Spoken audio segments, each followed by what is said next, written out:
ಯಾರು CM ಆಗಿ ಮುಂದುವರಿಬೇಕು, ಯಾರು CM ಆಗಿರಲ್ಲ ಅನ್ನೋ ವಿಚಾರಕ್ಕೆ ಸಂಬಂಧಪಟ್ಟಂತೆ ಕಾಂಗ್ರೆಸ್ ನಾಯಕರೇ ಅನೇಕ ಸ್ಟೇಟ್ಮೆಂಟನ್ನು ಒಂದು ಕಡೆ ಕೊಡ್ತಾ ಬರ್ತಾ ಇದ್ದಾರೆ. ಇನ್ನೊಂದು ಕಡೆ BJP ನಾಯಕರು ಏನು ಕಡಿಮೆ ಇಲ್ಲ, ಈ ಬಾರಿ ಇವರು ದಸರಾ ಮಾಡೋದೇ ಇಲ್ಲ. ಸಿದ್ದರಾಮಯ್ಯನವರು ಈ ಬಾರಿ ಅವರ ನೇತೃತ್ವದಲ್ಲಿ ಮುಖ್ಯಮಂತ್ರಿಯಾಗಿ ದಸರಾ ಮಾಡಲ್ಲ. ಡಿಸೆಂಬರ್ 31 ಆದಮೇಲೆ ಸಿದ್ದರಾಮಯ್ಯನವರು ಮುಖ್ಯಮಂತ್ರಿ ಸ್ಥಾನದಲ್ಲಿ ಇರಲ್ಲ. ಇದರಿಂದ ಹಿಡ್ಕೊಂಡು ಸರ್ಕಾರವೇ ಇರಲ್ಲ ಇರ್ತಾ ಇದೆ. ಇದು ಪೂರ್ತಿ ನಿಜಾನ? ಆಗಾಗ ಒಂದು 6 ತಿಂಗಳು, 3 ತಿಂಗಳು, 4 ತಿಂಗಳು ಬಣ, ಗುಂಪು, ಸಮುದಾಯಗಳದರಲ್ಲಿ, ಅದರಲ್ಲಿ ಜಾತಿ, ಬೇರೆ ಸಮುದಾಯಕ್ಕೆ ನಾಯಕತ್ವ ಎಲ್ಲ ಚರ್ಚೆಗಳು ಆಗ್ತಾ ಇರ್ತವೆ. ಸೊ ಆಗಾಗ ಸುರ್ಜೇವಾಲಾ ಅವರು ಬಂದು ಮತ್ತೆ ಮತ್ತೆ ಹೇಳಿದ್ದನ್ನೇ ಹೇಳಿ ಅದರ ಮೇಲೆ ಒಂದು ಮುದ್ರೆಯನ್ನು ಒತ್ತಿ ಹೋಗ್ತಾ ಇದ್ದಾರೆ ಸುರ್ಜೇವಾಲಾ ಅವರು. ಹಾಗಾದ್ರೆ ನಿಜಕ್ಕೂ ಈಗ ಈ ಒಂದು ಸರ್ಕಾರದಲ್ಲಿ ಸಿದ್ದರಾಮಯ್ಯನವರ ಕುರ್ಚಿ ಆಪತ್ತಿಗೆ ಸಿಕ್ಕಾಕೊಂಡಿದೆಯಾ? DK ಶಿವಕುಮಾರ್ ಅವರು ಮುಖ್ಯಮಂತ್ರಿ ಆಗೋ ದಿನಗಳು ಸನ್ನಿಹಿತ ಆಗಿದೆಯಾ ಅಂತ ನೋಡಿದಾಗ ಇಲ್ಲ ಅಂತ DK ಶಿವಕುಮಾರ್ ಅವರೇ ಮಾತಾಡ್ತಾರೆ. ಏನು ಮಾಡೋದಪ್ಪ, ಇಲ್ಲ ನನಗೇನು ಆ ಥರ ಇಲ್ವಲ್ಲಪ್ಪ, ಆ ಥರ ಇಲ್ವಲ್ಲ ಅಂತ ಹೇಳ್ತಾರೆ. ಸಿದ್ದರಾಮಯ್ಯನವರು ನಮ್ಮದು ಬಂಡೆ ಸರ್ಕಾರ ಸಿದ್ದರಾಮಯ್ಯನವರು ಮಾತಾಡ್ತಾರೆ. ಒಂದು ಕಡೆ ನಾವು ಚೆಕ್ ಮಾಡ್ತಾ ಹೋದಂಗೆ ನಾವು ಈ ಒಂದು ವಿಚಾರದಲ್ಲಿ ನೋಡಿ, ಇದ್ದಕ್ಕಿದ್ದಂತೆ ಕೈ ಜೋಡಿಸ್ತಾರೆ. ಕಡೆ DK ಶಿವಕುಮಾರ್ ಅವರು ಸಿದ್ದರಾಮಯ್ಯ ಅವರು ಕೈ ಜೋಡಿಸಿ ಒಗ್ಗಟ್ಟಿನ ಸಂದೇಶವನ್ನು ಒಂದು ಕಡೆ ಸಾರ್ಕೊಂಡು ಬರ್ತಾರೆ. ಆ ವಿಜುವಲ್ಸ್ ಕೂಡ ಇದೆ, ಅದನ್ನು ಪ್ಲೇ ಮಾಡ್ತಾರೆ. ಈಗ ಇನ್ನೊಂದು ಕಡೆ ಚೆಕ್ ಮಾಡಿಕೊಂಡ್ರೆ ನಾಯಕತ್ವ ಬದಲಾವಣೆ ಇಲ್ಲ, ನಾವು ನಾಯಕತ್ವ ಬದಲಾವಣೆ ಮಾಡ್ತಕ್ಕಂಥ ಪ್ರಶ್ನೆನೇ ಇಲ್ಲ ಅಂತ ಹೇಳಿ DK ಶಿವಕುಮಾರ್ ಅವರು ಹೇಳಿಕೆಯನ್ನು ಕೊಡ್ತಾರೆ. ಇದೊಂದು ಭಾಗ. ಇನ್ನೊಂದು ಕಡೆ ಚೆಕ್ ಮಾಡಿದ್ರೆ 5 ವರ್ಷ ನಾನೇ CM ಅಂತ ಹೇಳಿ ಸಿದ್ದರಾಮಯ್ಯನವರು 2 ವರ್ಷ ಕಳೆದಿದ್ದಾರೆ. ಇನ್ನು 3 ವರ್ಷಗಳ ಕಾಲವೂ ಕೂಡ ನಾನೇ CM ಅನ್ನೋ ಒಂದು ಹೇಳಿಕೆ ಸಿದ್ದರಾಮಯ್ಯ ಅವರ ಕಡೆಯಿಂದನೇ ಒಂದು ಕಡೆ ಬರ್ತಾ ಇದೆ. ಇದಾದ್ಮೇಲೆ ಚೆಕ್ ಮಾಡ್ಕೊಂಡಾಗ ನಾವು CM ಬದಲಾವಣೆ ಇಲ್ಲ, ಸುರ್ಜೇವಾಲಾ ಅವರ ಓಪನ್ ಸ್ಟೇಟ್ಮೆಂಟ್ ಇದು. ಸುರ್ಜೇವಾಲಾ ಅವರು ಓಪನ್ ಆಗಿ ಸ್ಟೇಟ್ಮೆಂಟ್ ಕೊಡ್ತಾ ಇದ್ದಾರೆ, ಯಾವುದೇ ಕಾರಣಕ್ಕೂ ಮುಖ್ಯಮಂತ್ರಿ ಬದಲಾವಣೆ ಆಗಲ್ಲ ಅಂತ. ಇನ್ನೊಂದು ಕಡೆ ನಂದಿ ಬೆಟ್ಟದಲ್ಲಿ ಬೇರೆಯವ್ರ ಮೂಲಕ ಹೇಳಿಸ್ಕೊಂಡು ನಾನು CM ಆಗಬೇಕಾ, ಬೇರೆಯವ್ರ ಮೂಲಕ ಹೇಳಿಸ್ಕೊಂಡು ನಾನು CM ಆಗಬೇಕಾ ಅಂತ ಒಂದು ಕಡೆ ಇಲ್ಲಿ ಚೆಕ್ ಮಾಡ್ಕೊಳ್ಳೋದು ಯಾರು, ಇದನ್ನೇ DK ಶಿವಕುಮಾರ್ ಮಾತಾಡ್ತಾ ಇದ್ದಾರೆ. ನಮ್ಮ ಕಡೆ ನಾನು ಹೇಳಿಸ್ಬಿಟ್ಟು ನಾನು CM ಆಗ್ಬೇಕೇನ್ರಿ ಅಂತ ಹೇಳಿ. ಇದಾದ್ಮೇಲೆ ನಾವು ಚೆಕ್ ಮಾಡ್ಕೊಂಡಾಗ ನೋಡಿ, ಇನ್ನೊಂದು ಕಡೆ ಬಿಹಾರದ ಚುನಾವಣೆ ಬರ್ತಾ ಇದೆ. 64% ಹಿಂದುಳಿದ ಜನಾಂಗ ಇರ್ತಕ್ಕಂಥ ಪ್ರದೇಶ, ಹಿಂದುಳಿದ ಜನಾಂಗ ಇರ್ತಕ್ಕಂಥ ಪ್ರದೇಶ ಅದು. ಚುನಾವಣೆ ಹೊಸ್ತರಲ್ಲಿ ಕರ್ನಾಟಕದಲ್ಲಿ ಅಹಿಂದ ಸಮುದಾಯದ ನಾಯಕರೊಬ್ಬರನ್ನ ಕುರ್ಚಿಯಿಂದ ಇಳಿಸ್ಬಿಟ್ರಂತೆ ಅನ್ನೋ ಸ್ಟೇಟ್ಮೆಂಟು ಬಿಹಾರ ಎಲೆಕ್ಷನ್ಗೆ ಮುಂಚೆ ಹೋಗೋದಿದೆಯಲ್ಲ, ಅದೊಂದು ರಾಂಗ್ ಮೆಸೇಜ್ ಆಗುತ್ತೆ. ಇನ್ನೊಂದು ಕಡೆ ಚೆಕ್ ಮಾಡಿದ್ರೆ DKಶಿಗೆ ಈ ಹಂತದಲ್ಲಿ ಪಟ್ಟವನ್ನು ಕಟ್ಟಿಬಿಟ್ರೆ ಪಕ್ಷಕ್ಕೆ ಡ್ಯಾಮೇಜ್ ಆಗಬಹುದು, ಪಕ್ಷಕ್ಕೆ ತೊಂದರೆ ಆಗಬಹುದು. ಯಾಕೆ ಅವ್ರನ್ನ ಇಳಿಸ್ಬಿಟ್ರು ಸಿದ್ದರಾಮಯ್ಯ ಅವ್ರನ್ನ, ತೊಂದರೆ ಆಗಬಹುದು ಅಂತ ಹೇಳಿ ಕಾರಣಗಳು ಬೇಕಾದಷ್ಟು ಇರಬಹುದು. ಇನ್ನೊಂದು ಕಡೆ ಚೆಕ್ ಮಾಡಿದ್ರೆ CM ಕುರ್ಚಿ ಮೇಲೆ ಸುಮಾರು ಜನಗಳ ಕಣ್ಣಿದೆಯಲ್ಲ, ಇದು ಕೂಡ ಸಿದ್ದರಾಮಯ್ಯನವರು ಮುಂದುವರೆಯೋಕೆ ಒಂದು ಅಡ್ವಾಂಟೇಜ್. ಎಷ್ಟೊಂದು ಜನ ಕೇಳ್ತಾ ಇರ್ತಾರೆ, ಅಕಸ್ಮಾತ್ ಅವ್ರು ರಾಜೀನಾಮೆ ಕೊಡಿಸ್ಬಿಟ್ರು ಕೂಡ ಯಾರನ್ನು CM ಮಾಡಬೇಕು ಅಂತ ಇನ್ನೂ ದೊಡ್ಡ ಗೊಂದಲ ಆಗುತ್ತಲ್ಲ, ಯಾಕೆ ಬೇಕು ಅಂತ ಹೇಳಿ. ಇದಾದ ಮೇಲೆ ದೇವರಾಜ ಅರಸು ಅವರ 7 ವರ್ಷ 238 ದಿನಗಳ CM ದಾಖಲೆ ಇದೆ. ಸಿದ್ದರಾಮಯ್ಯ ಅವರದು 7 ವರ್ಷ 48 ದಿನಗಳ ಕಾಲ ಆಗಿದೆ. ದಾಖಲೆಯನ್ನು ಸರಿಗಟ್ಟುವ ತವಕದಲ್ಲಿದ್ದಾರೆ. ಇದೆಲ್ಲ ಆದಮೇಲೆ ಪ್ರಮುಖವಾಗಿ ನಾಯಕರುಗಳು ಏನೇನು ಮಾತಾಡಿದ್ರು ಒಮ್ಮೆ ನೋಡಿ ಅಂತ ಡಿಬೇಟ್ ಸ್ಟಾರ್ಟ್ ಮಾಡ್ತೀವಿ. You have expressed your affection, you have expressed your concern. I want to thank you. As your question, I think I answered it right in the beginning. I framed it. This is an organizational exercise that is going on. You asked me whether this is a exercise for any change in leadership. The answer remains no. Thank you so much. Sir, you have expressed your affection, you have expressed your... What option I have? I have to stand by him, I support him, and I don't have any objection to it. Whatever the party high command tells and whatever he desires, it will be fulfilled. I don't want to discuss anything. All lakhs of workers have supported this party. It is not only. ಯಾವ Iqbal ಹುಸೇನ್ಗೆ notice issue ಮಾಡ್ತೀನಿ ನಾನು. ಅವನು ಯಾರು ನನ್ನ CM, ನನಗೆ ಯಾರು CM ಆಗ್ತೀನಿ ಅಂತ ನಂಗೆ ಹೇಳೋದು ಅವಶ್ಯಕತೆ ಇಲ್ಲ. ಇವತ್ತು ನಾಳೆನೆ ಅವ್ನಿಗೆ ನೋಟಿಸ್ ಇಶ್ಯೂ ಮಾಡ್ತೀನಿ. ಇಕ್ಬಾಲ್ ಬಾಲಕೃಷ್ಣನು ಹೇಳೋದು ಬೇಡ, ನನಗೆ ಯಾರು ಅದೆಲ್ಲ ಬೇರೆ ವಿಚಾರ. ಪ್ರೆಸ್ ಸರ್ 5 ವರ್ಷ ನೀವೇ CM ಆಗಿರ್ತೀರಾ ಸರ್? 5 ವರ್ಷ ನೀವೇ CM ಆಗಿರ್ತೀರಾ ಸರ್? ನೀವು ತಾವು 5 ವರ್ಷ CM ಆಗಿರ್ತೀರಿ? ಹೌದು, ನಾನೇ. ಈಗ ಅವ್ರು ಬಿಜೆಪಿ ನವೆಂಬರ್ಗೆ ಬದಲಾವಣೆ ಆಗುತ್ತೆ ಅಂತ ಹೇಳ್ತಾ ಇದಾರೆ ಸರ್. ಯಾರು? ಬಿಜೆಪಿ ಅವರು ಜೆಡಿಎಸ್ ಅವರು ಸರ್. ಅವರು ನಮ್ಮ ಹೈಕಮಾಂಡ್. ಅಶೋಕ್ ಅವ್ರು ಹೇಳ್ತಾ ಇದಾರೆ ಎಲ್ಲ ಕಡೆ. ನಮ್ಮ ಹೈಕಮಾಂಡ್ ಏನ್ರಿ ಅವರು?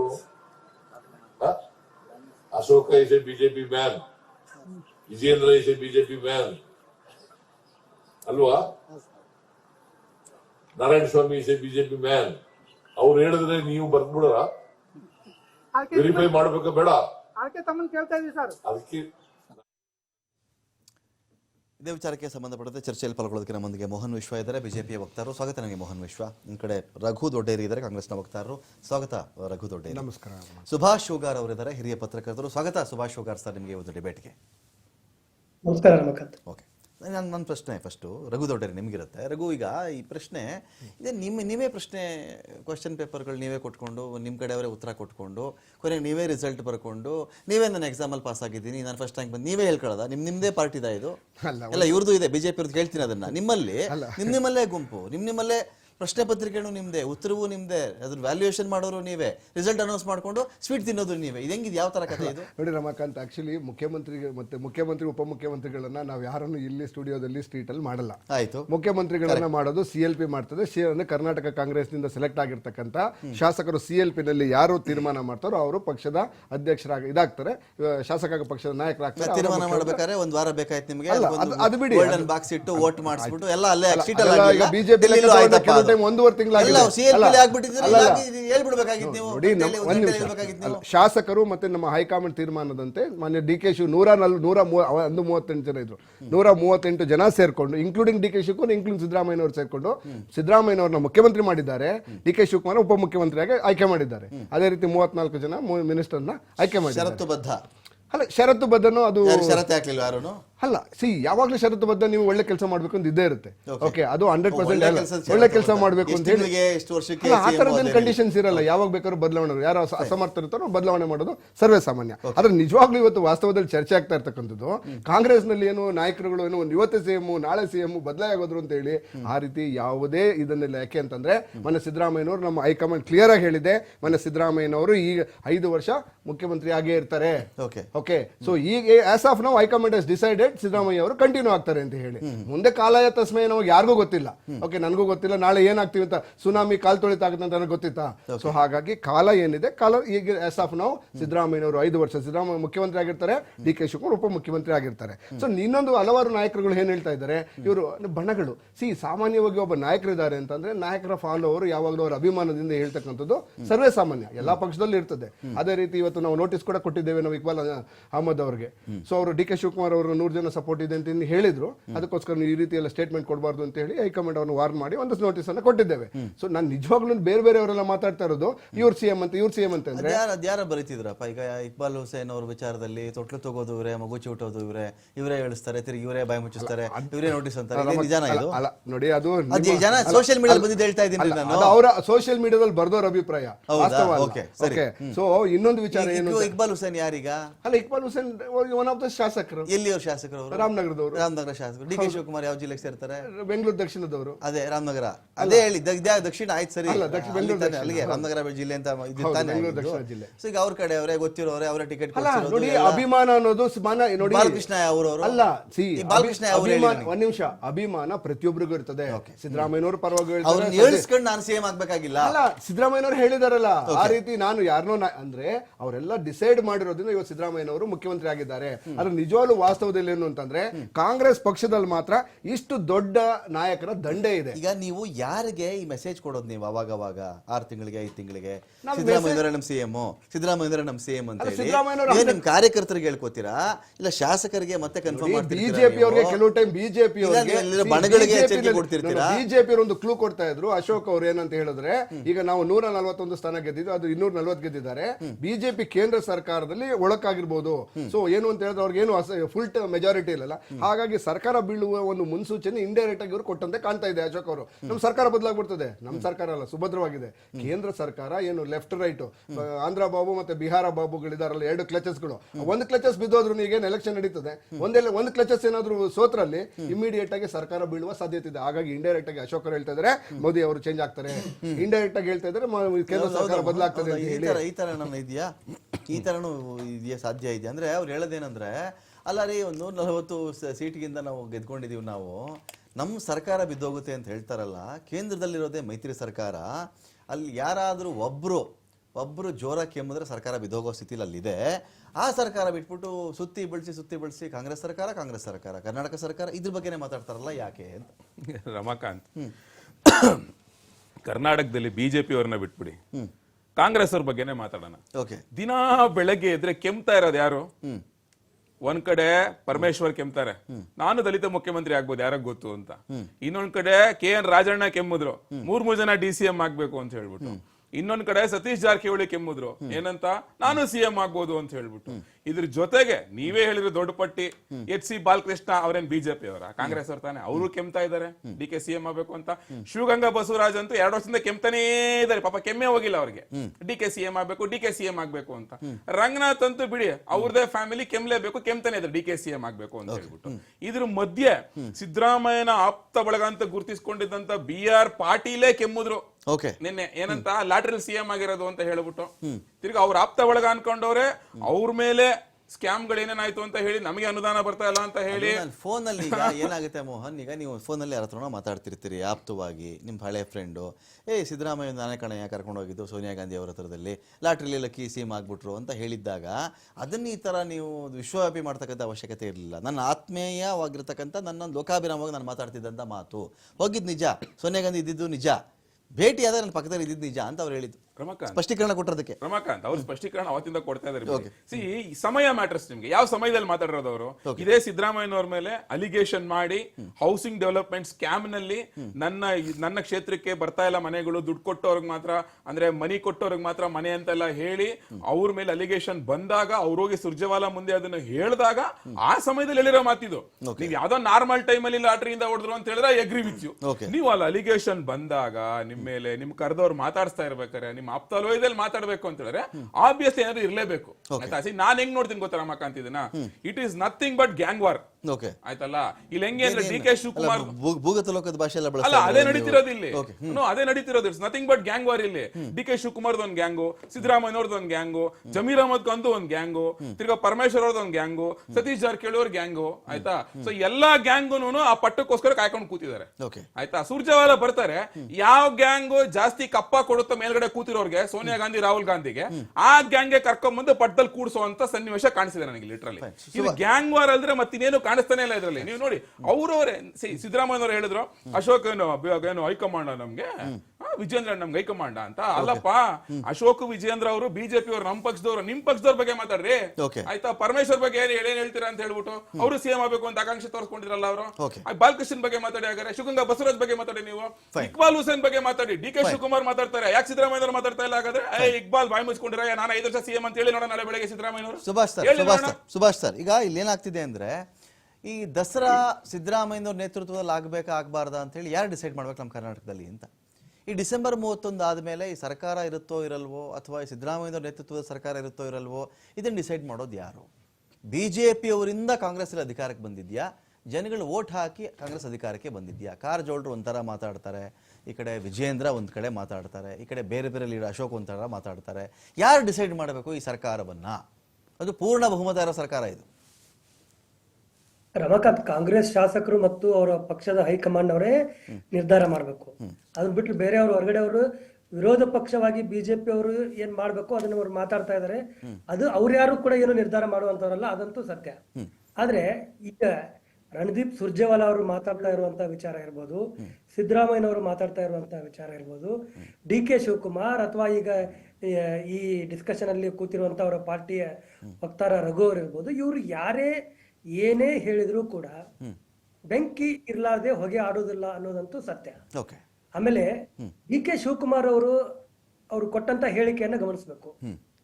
What option I have to stand by, correct, I have to stand by him ಅಂದ್ರೆ ಅವ್ರೇನೋ ಬಹಳ ಖುಷಿಯಿಂದ ಅವರನ್ನ ಒಪ್ಕೊಂಡು ನಾನು ಅವರ ನೇತೃತ್ವದೊಳಗಡೆ 5 ವರ್ಷ ಸರ್ಕಾರ ನಡೆಯುತ್ತೆ, ನಾನು ಅವ್ರ ಬೆಂಬಲವಾಗಿರ್ತೇನೆ ಅಂತ ಹೇಳಿಲ್ಲ. ಅಭಾವ ವೈರಾಗ್ಯ ಕೇಳ್ತಾ ಇದಾರೆ.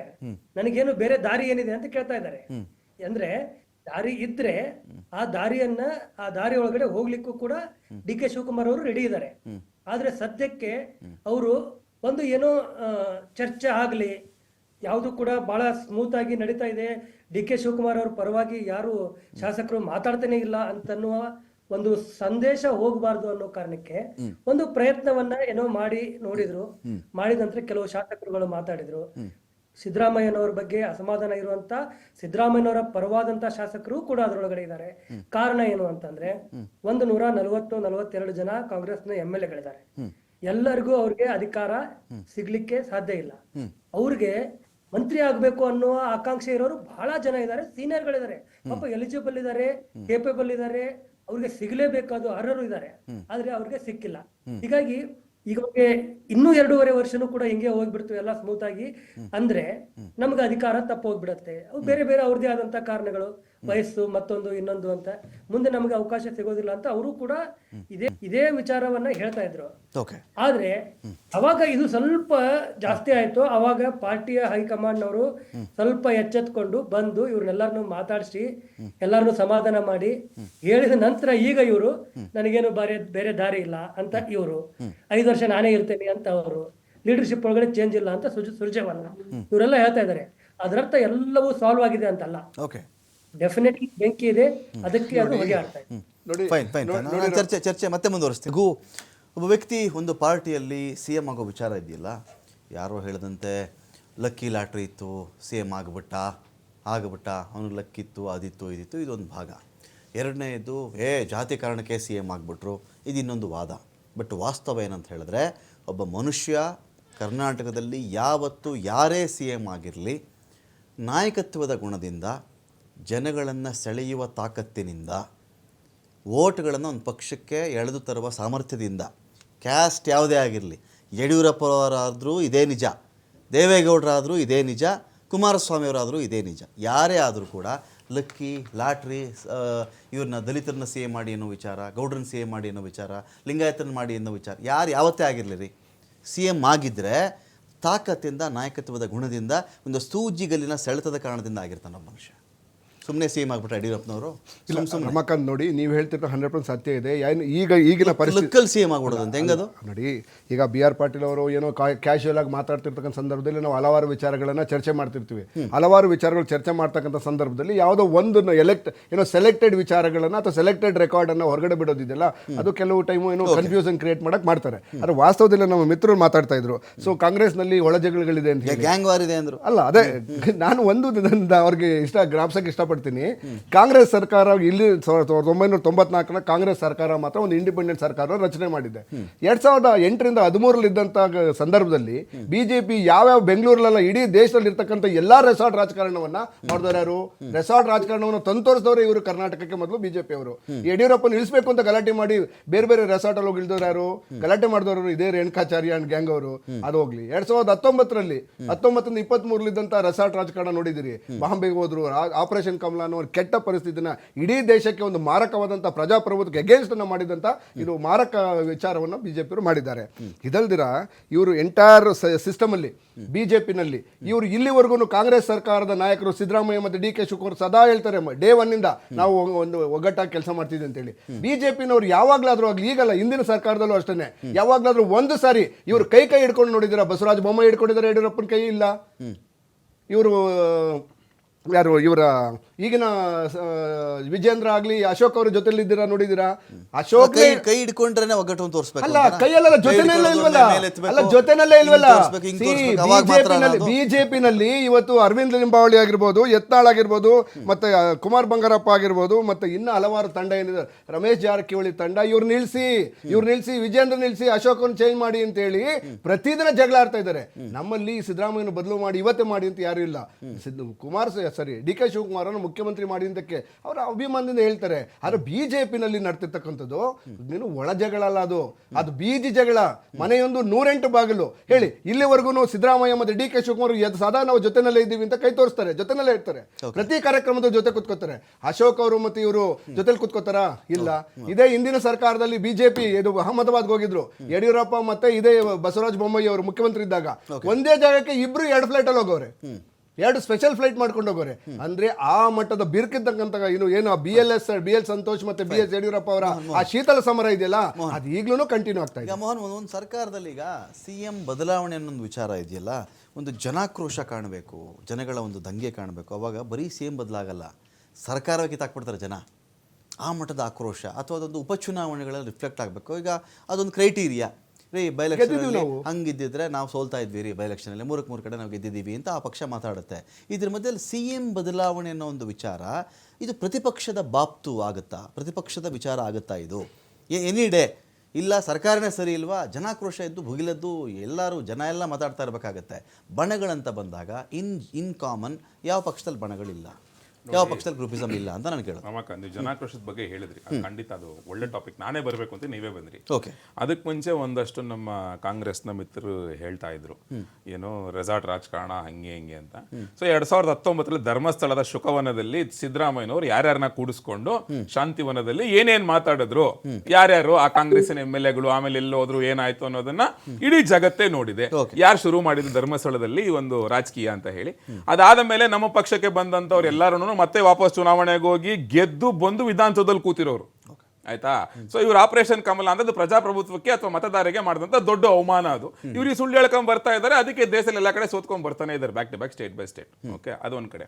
ಇನ್ನೊಂದ್ ಕಡೆ ಜನಾಕ್ರೋಶಕ್ಕೆ ಅಂತ ಬಂದಾಗ, ಉಪಚುನಾವಣೆ ಅಂತ ಬಂದಾಗ you have a trend. Generally ruling ಪಾರ್ಟಿಗೆ ಪ್ಲಸ್ ಇರುತ್ತೆ, ಆಯ್ತಲ್ಲ. ಅದು ಕರ್ನಾಟಕದಲ್ಲೂ ನಡೆದಿದೆ ಕಾಂಗ್ರೆಸ್ ವಿಚಾರದಲ್ಲಿ. ಹಾಗಾದ್ರೆ ಇವ್ರು ಉಪಚುನಾವಣೆ ಬಗ್ಗೆ ಮಾತಾಡೋರು ಜನರಲ್ ಎಲೆಕ್ಷನ್ ಬಗ್ಗೆ ಮಾತಾಡೋಣ. 2024 ಲೋಕಸಭಾ ಚುನಾವಣೆಯಲ್ಲಿ ಕಾಂಗ್ರೆಸ್ಗೆ ಬಂದಿದ್ದಂತ 135 ಸೀಟ್ಗಳ ಲೆಕ್ಕಾಚಾರದಲ್ಲಿ ಇವರು ಏನು 25 ಸೀಟ್ ಗೆಲ್ತೀವಿ ಅಂತ ಹೇಳ್ತಾ ಇದ್ರು, ಆಯ್ತಲ್ವಾ. ಗೆದ್ದಿದೆ ಸೀಟು 9 ಸೀಟು. ಅವತ್ತು ನಾವು ಎಕ್ಸ್ಚೇಂಜ್ ಆಯ್ತಲ್ಲ ಅಂತ ಅವ್ರು ಹೇಳೋದು. NDA ಅಲಯನ್ಸ್ ಕೇಸರಿ ಶಾಲ್ ಎಕ್ಸ್ಚೇಂಜ್ ಆಗಿ ಅಲ್ಲ, ಎಕ್ಸ್ಚೇಂಜ್ ಸೇರ್ಕೊಂಡು ಮಾಡಿದ ಸಾಧನೆ ಮಾಡಿದ ಅಷ್ಟೇ ಇವರು. ನಮ್ಮ ಸೀಟ್ಗಳ ಸಂಖ್ಯೆ ಜಾಸ್ತಿ ಆಯ್ತು ಅಂತ ಅಲ್ಲ ನಾನು ಹೇಳೋದು. ಒಂದಿದ್ದು ನಾವು ಅಷ್ಟು ಮಾಡಿದ್ವಿ ಅಂತ ಅಲ್ಲ, ಒಂದಿದ್ದನ್ನ ಅಷ್ಟು ಮಾಡಿದ್ರೆ 28ರಲ್ಲಿ 9 ಅನ್ನೋದನ್ನ ನೋಡ್ಬೇಕಲ್ಲ ಅವರು. ಕೊನೆಗೆ ನೀವು ಇವಾಗ ಹೆಂಗೆ ಅಂದ್ರೆ 28 ಟೋಟಲ್ ಮಾರ್ಕ್ಸ್ ಇದ್ರೆ ಕ್ವಶನ್ ಪೇಪರ್ ಅಲ್ಲಿ, ಅದಕ್ಕೆ ನೀವು 19 ತಗೊಂಡಿದೀವಿ ನಾವು. ಇವ್ರು 28 ತಗೊಂಡಿದ್ದೆಷ್ಟು 9. ಬೇರೆ ಇವ್ರು ಹಿಂದಿನ ಕ್ಲಾಸ್ ಅಲ್ಲಿ ರ್ಯಾಂಕ್ ಸ್ಟೂಡೆಂಟ್ಗಳು 135 ತಗೊಂಡ್ಬಿಟ್ಟಿದ್ರು ಇವರು. ಲೋಕಸಭೆ 440 ಬಂದ್ರಲ್ಲ ನೀವು. ಯಾವ್ದು ಲೋಕಸಭೆ 400 400 ಹೇಳ್ತೀನಿ, ಅದಕ್ಕೆ ಹೇಳ್ತೀನಿ ನಾನು ಹೇಳ್ತಿರೋದು ಅದು ಯಾವ ರಾಜ್ಯಗಳಲ್ಲಿ ಅಂತ ನಿಮ್ಗೆ ಗೊತ್ತಿಲ್ಲ. ನಾನು ಹೇಳೋದ್ರಲ್ಲಿ ಇಲ್ಲ ರಮಾಕಾಂತ್, ಉತ್ತರ ಪ್ರದೇಶದಲ್ಲಿ ಏನಾಯ್ತು ಅಂತ ಅದು ಬೇರೆ ಚರ್ಚೆ. ಅದು ನಾವೆಲ್ಲೂ ಅದನ್ನ ನಾವು ಕಾಂಗ್ರೆಸ್ ಅವ್ರ ತರ ಡ್ರಾಮಾ ಮಾಡ್ಕೊಂಡು ನಮ್ಮಲ್ಲಿ ಒಳ ಜಗಳ ಇಲ್ಲ ಅಂತ ಹೇಳ್ಕೊಳ್ತಿಲ್ವಲ್ಲ. ಹೇಳಿದ್ರು ಇವ್ರು ಅಶೋಕ್ ಅವರು, ವಿಜೇಂದ್ರ ಅವರು ಅಂತೆಲ್ಲ ಹೇಳಿದ್ರು. ನಮ್ಮಲ್ಲೂ ಕೆಲವರು ಯತ್ನಾಳ್ ಆಗ್ಬೋದು ಅಥವಾ ಬೇರೆ ಬೇರೆ ಆಗ್ಬೋದು, ಬಹಿರಂಗವಾಗಿ ಮಾತಾಡ್ತಿದ್ದಾರೆ. ನಾನು ಇಲ್ಲಿ ಕೂತ್ಕೊಂಡು ಅವ್ರು ಮಾತಾಡಿಲ್ಲ ಅಂತ ಇವ್ರ ತರ ಸುಳ್ಳು ಹೇಳಕ್ ಆಗೋದಿಲ್ಲ, ಬಿಕಾಸ್ ಮೀಡಿಯಾ ಮುಂದೆ ಇದೆ ಅದು, ಆಯ್ತಲ್ಲ. ಇತ್ತದು ಇವಾಗ ಸರಿ ಹೋಗಿದೆ, ಮುಂದುವರ್ಸ್ಕೊಂಡು ಹೋಗ್ತಾ ಇದೆ, ಆಯ್ತಲ್ಲ. ಇವ್ರ ತರ ಮುಂದೆ ಇಬ್ರು ಕೈ ಎತ್ಬಿಟ್ಟು ಡ್ರಾಮಾ ಮಾಡ್ಕೊಂಡು ಹಿಂದೆಗಡೆಯಿಂದ DK ಶಿವಕುಮಾರ್ ಅಂತ ಜನ ಅಶೋಕ್ ವಿಜೇಂದ್ರ ಶೇಕ್ ಹ್ಯಾಂಡ್ ಮಾಡ್ಲಿಲ್ಲ ಅಂತ ಅವ್ರು ಕೇಳಿದ್ದು ಅಲ್ಲ. ಶೇಕ್ ಹ್ಯಾಂಡ್ ಮಾಡಿಲ್ಲ ಅಂದ ತಕ್ಷಣ ನಾವೇನು ಒಗ್ಗಟ್ಟಿಲ್ಲ ಅಂತಲ್ಲ, ಹಂಗಂತ ಇವ್ರಿಬ್ರು ಕೈ ಎತ್ತಿದ ತಕ್ಷಣ ಒಗ್ಗಟ್ಟಾಗಿದ್ದಾರೆ ಅಂತ ಅರ್ಥ ಅಲ್ಲ. DK ಶಿವಕುಮಾರ್ ಸಿದ್ದರಾಮಯ್ಯ ಕ್ಯಾಮ್ರಾ ಮುಂದೆ ಮಾತ್ರ ಮೀಡಿಯಾ ಮುಂದೆ ಕೈ ಎತ್ತೋದು, ಹಿಂದೆಗಡೆ DK ಶಿವಕುಮಾರ್ ಅವ್ರ ಕಡೆ ಜನ ಚೂ ಬಿಡೋದು, ನೆಕ್ಸ್ಟ್ DKಶಿ CM ಆಗ್ಬೇಕು ಅಂತ. ನೆಕ್ಸ್ಟ್ ಸಿದ್ದರಾಮಯ್ಯ ರಾಜಣ್ಣ ಮಾಮೂಲಿ ಮಧ್ಯದಲ್ಲಿ ಅದೊಂದು ರೆಗ್ಯುಲರ್ ಪಾರ್ಟಿ ಅವ್ರಿಗೆ, ಅವ್ರ ಚೂ ಬಿಡೋದು, ಅವ್ರು ಬಂದ್ಬಿಟ್ಟು 3 ಜನ DCM ಆಗ್ಲಿ ಅಂತ ಹೇಳೋದು. ಇವ್ರ ಹಂಗೆ ಅಂದ್ರೆ ಮುಂದೆ ಡ್ರಾಮಾ ನಾವ್ ಚೆನ್ನಾಗಿದೀವಿ ಅಂತ, ಹಿಂದೆಗಡೆ ಮಾಡೋ ಕೆಲಸ ಎಲ್ಲ ಮಾಡ್ತಾನೆ ಇದಾರೆ. ಸೊ ಈ ತರ ಡ್ರಾಮಾ ನಾಟಕ ಎಲ್ಲಾನು ಬಿಜೆಪಿನಲ್ಲಿ ಇಲ್ಲ, ಆಯ್ತಲ್ಲ. ಇವ್ರ ತರ ಸುಳ್ಳು ಹೇಳೋದಕ್ಕೆ ನಮಗ್ ಬರೋದಿಲ್ಲ, ಆಯ್ತಲ್ಲ. ನಾನು ಅದಕ್ಕೆ ಹೇಳ್ದೆ, ಬಿಕಾಸ್ ಜನ ನೋಡಿದಾರೆ, ಇಲ್ಲ ಅಂತ ಹೇಳಕ್ ಆಗೋದಿಲ್ಲ. ಬಟ್ ನೀವು ಜನಾಕ್ರೋಶದ ಬಗ್ಗೆ ಅಂತ ಮಾತಾಡಿದಾಗ ನಿಮ್ಗೆ ನೀವ್ ಇವತ್ತು ನೋಡಿ, ಆಯ್ತಾ, ಇವಾಗ ಸದ್ಯದಲ್ಲಿ ಯಾವ್ದು ಚುನಾವಣೆ ಇಲ್ಲ, ಅದಕ್ಕೋಸ್ಕರ ಗೊತ್ತಾಗ್ತಾ ಇಲ್ಲ. BBMP, ಗ್ರಾಮ ಪಂಚಾಯತಿ, ZPL ಏನು ಪೋಸ್ಟ್ ಪೋನ್ ಮಾಡ್ತಾರೆ ಅಂತ ಹೇಳಿದ್ರೆ ಜನಾಕ್ರೋಶ ಇದೆ ಅಂತ ಇವ್ರಿಗೂ ಗೊತ್ತಲ್ಲಿ. ಇವ್ರು ಏನ್ ಬಿಟ್ಟಿದ್ದಾರೆ ಇವರು, ನೀವು ಡೇ 1 ಹೇಳ್ತಾರಲ್ಲ ಅವರು ಬೈ ಎಲೆಕ್ಷನ್ ಫಸ್ಟ್ ರಿಯಾಕ್ಷನ್ ಕೊಟ್ಟೆ ನಿಮ್ಗೆ. ಜನರಲಿ ರೂಲಿಂಗ್ ಪಾರ್ಟಿ ಪರವಾಗಿ ಇರುತ್ತೆ, ಆಯ್ತಲ್ಲ. ನೀವು ಜನರಲ್ ಎಲೆಕ್ಷನ್ ಅಂತ ಬಂದಾಗ ಈಗ ಜನಾಕ್ರೋಶ ಯಾವ ಮಟ್ಟಕ್ಕೆ ಎದ್ದಿದೆ ಅಂತ ಹೇಳಿದ್ರೆ, ನೀವು ನ್ಯೂಸ್ ಪೇಪರ್ ನೋಡಿ ರಮಾಕಾಂತ್, ಫ್ರಮ್ ಪಾಸ್ಟ್ 2 years ಅಥವಾ ಎನಿ ನ್ಯೂಸ್ ಚಾನಲ್ ತಗೊಳ್ಳಿ ನೀವು, ಅಟ್ಲೀಸ್ಟ್ ವಾರದಲ್ಲಿ 1, 2 ಬಾರಿ 3 ಬಾರಿ ಆದ್ರೂ ಎಲ್ಲಾದ್ರೂ ಒಂದ್ ಕಡೆ ಒಂದು ಭ್ರಷ್ಟಾಚಾರದ ನ್ಯೂಸ್ ಇರುತ್ತೆ, ಇಲ್ಲಾಂದ್ರೆ ಇನ್ನೊಂದ್ ಕಡೆ ಅದರ ಬೆಲೆ ಏರಿಕೆ ನ್ಯೂಸ್ ಇರುತ್ತೆ. ಇದು ಎರಡು ಬಿಟ್ಟು ಬೇರೆ ಏನಾದ್ರು ಕಾಣಿಸ್ತಾ ಇದ್ಯಾ ಲಾಸ್ಟ್ 2 ವರ್ಷದಲ್ಲಿ? ಫ್ರಾಂಕ್ ಆಗಿ ಹೇಳ್ಬೇಡಣಪ್ಪ, ಈ ಕಾರ್ಯಕ್ರಮ ನೋಡ್ತಿರೋಂಥ ಜನಗಳೇ ಉತ್ತರ ಕೊಡ್ಲಿ ಇದಕ್ಕೆ. ಲಾಸ್ಟ್ 2 ವರ್ಷದಲ್ಲಿ ನಿಮ್ಗೆ ಪೇಪರು ಟಿವಿ ತೆಗೆದ್ರೆ ಇದು ಬಿಟ್ಟು ಮತ್ತೆ ಇನ್ನೇನು ಕಾಣಿಸ್ತಾ ಇಲ್ಲ. ಅದನ್ನೇನೆ ಇವರ ಶಾಸಕರೇ ಹೇಳಿರೋದು. ಒಂದೇ ಒಂದು ಶಂಕುಸ್ಥಾಪನೆ ಆಗಿಲ್ಲ, ಒಂದೇ ಒಂದು ಉದ್ಘಾಟನೆ ಆಗಿಲ್ಲ ನಿಮ್ಗೆ ಅಭಿವೃದ್ಧಿ ಕಾರ್ಯಗಳು. ಇದು ನಾವ್ ಹೇಳಿರೋದಲ್ಲ, ಇದನ್ನ BR ಪಾಟೀಲ್ ಹೇಳಿರೋದು, ಆಮೇಲೆ ಗವಿಯಪ್ಪ ಹೊಸಪೇಟೆ MLA ಅವ್ರು ಹೇಳಿರೋದು, ಆಯ್ತಲ್ಲ. ಬಸವರಾಜ್ ರಾಯರೆಡ್ಡಿ ಹೇಳಿರೋದು. Most corrupt state in India ಅಂದ್ರೆ ಯಾವ್ದು ಅಂದ್ರೆ ಅದು ಕರ್ನಾಟಕ ಇವತ್ತು ಆಸ್ ಆನ್ ಡೇಟ್ ಅಂತ ಹೇಳ್ಬಿಟ್ಟು ನಿಮ್ಮವರೇ ಹೇಳ್ತಾ ಇರೋದು. ನೀವು BR ಪಾಟೀಲ್ ಬಗ್ಗೆ ಇವತ್ತು ಮಾತಾಡ್ತಿದ್ದೀರಾ, ನಾನು 2 ವರ್ಷದ ಹಿಂದೆ ಹೋಗ್ತೀನಿ. ಅವರು 11 ಜನ ಶಾಸಕರ ಸಹಿ ಇದ್ದಂತ ಒಂದು ಪತ್ರವನ್ನ CM ಬರ್ದಿದ್ರು. ಅವ್ರು ಇವತ್ತಿಂದ ಹೇಳ್ತಿರೋದಲ್ಲ, ಅವಾಗ್ಲೇ ಹೇಳಿದ್ರು. ಅವ್ರು 11 ಜನ ಶಾಸಕರು ನಮಗೆ ಅನುದಾನ ಬರ್ತಾ ಇಲ್ಲ, ಕಮಿಷನ್ ಕೇಳ್ತಾ ಇದಾರೆ ಮಂತ್ರಿಗಳು, ಭ್ರಷ್ಟಾಚಾರ ತಾಂಡವ ಆಡ್ತಿದೆ ಅಂತ ಹೇಳಿ. ಅವತ್ತೇನಿತ್ತು ಸಿಚುವೇಶನ್ ಇವತ್ತು ಅದೇ ಇದೆ. ಅದನ್ನೇ BR ಪಾಟೀಲ್ ಹೇಳಿರೋದು, ಬೇರೆನೂ ಚೇಂಜ್ ಆಗಿಲ್ಲ.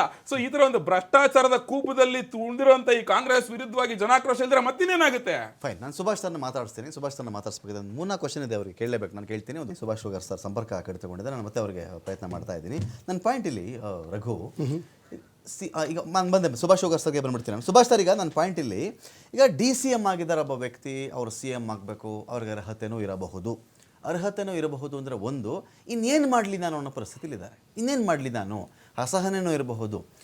ಅನೇಕರ ವಾದ ಏನು ಅಂದರೆ, ಸಿದ್ದರಾಮಯ್ಯನವರು ಬೇರೆ ಪಕ್ಷದಿಂದ ಬಂದು CM ಆಗಿಬಿಟ್ರು ಅಂದಾಗ ನಿಮಗೆ ಆ ಮನುಷ್ಯನೊಂದಿಗೆ ಅಹಿಂದ ಮತಗಳು ಬಂದಿರಬಹುದು, ನಾವು ಅಲಗಳೆಯೋಕ್ಕಾಗಲ್ಲ ಅದನ್ನು.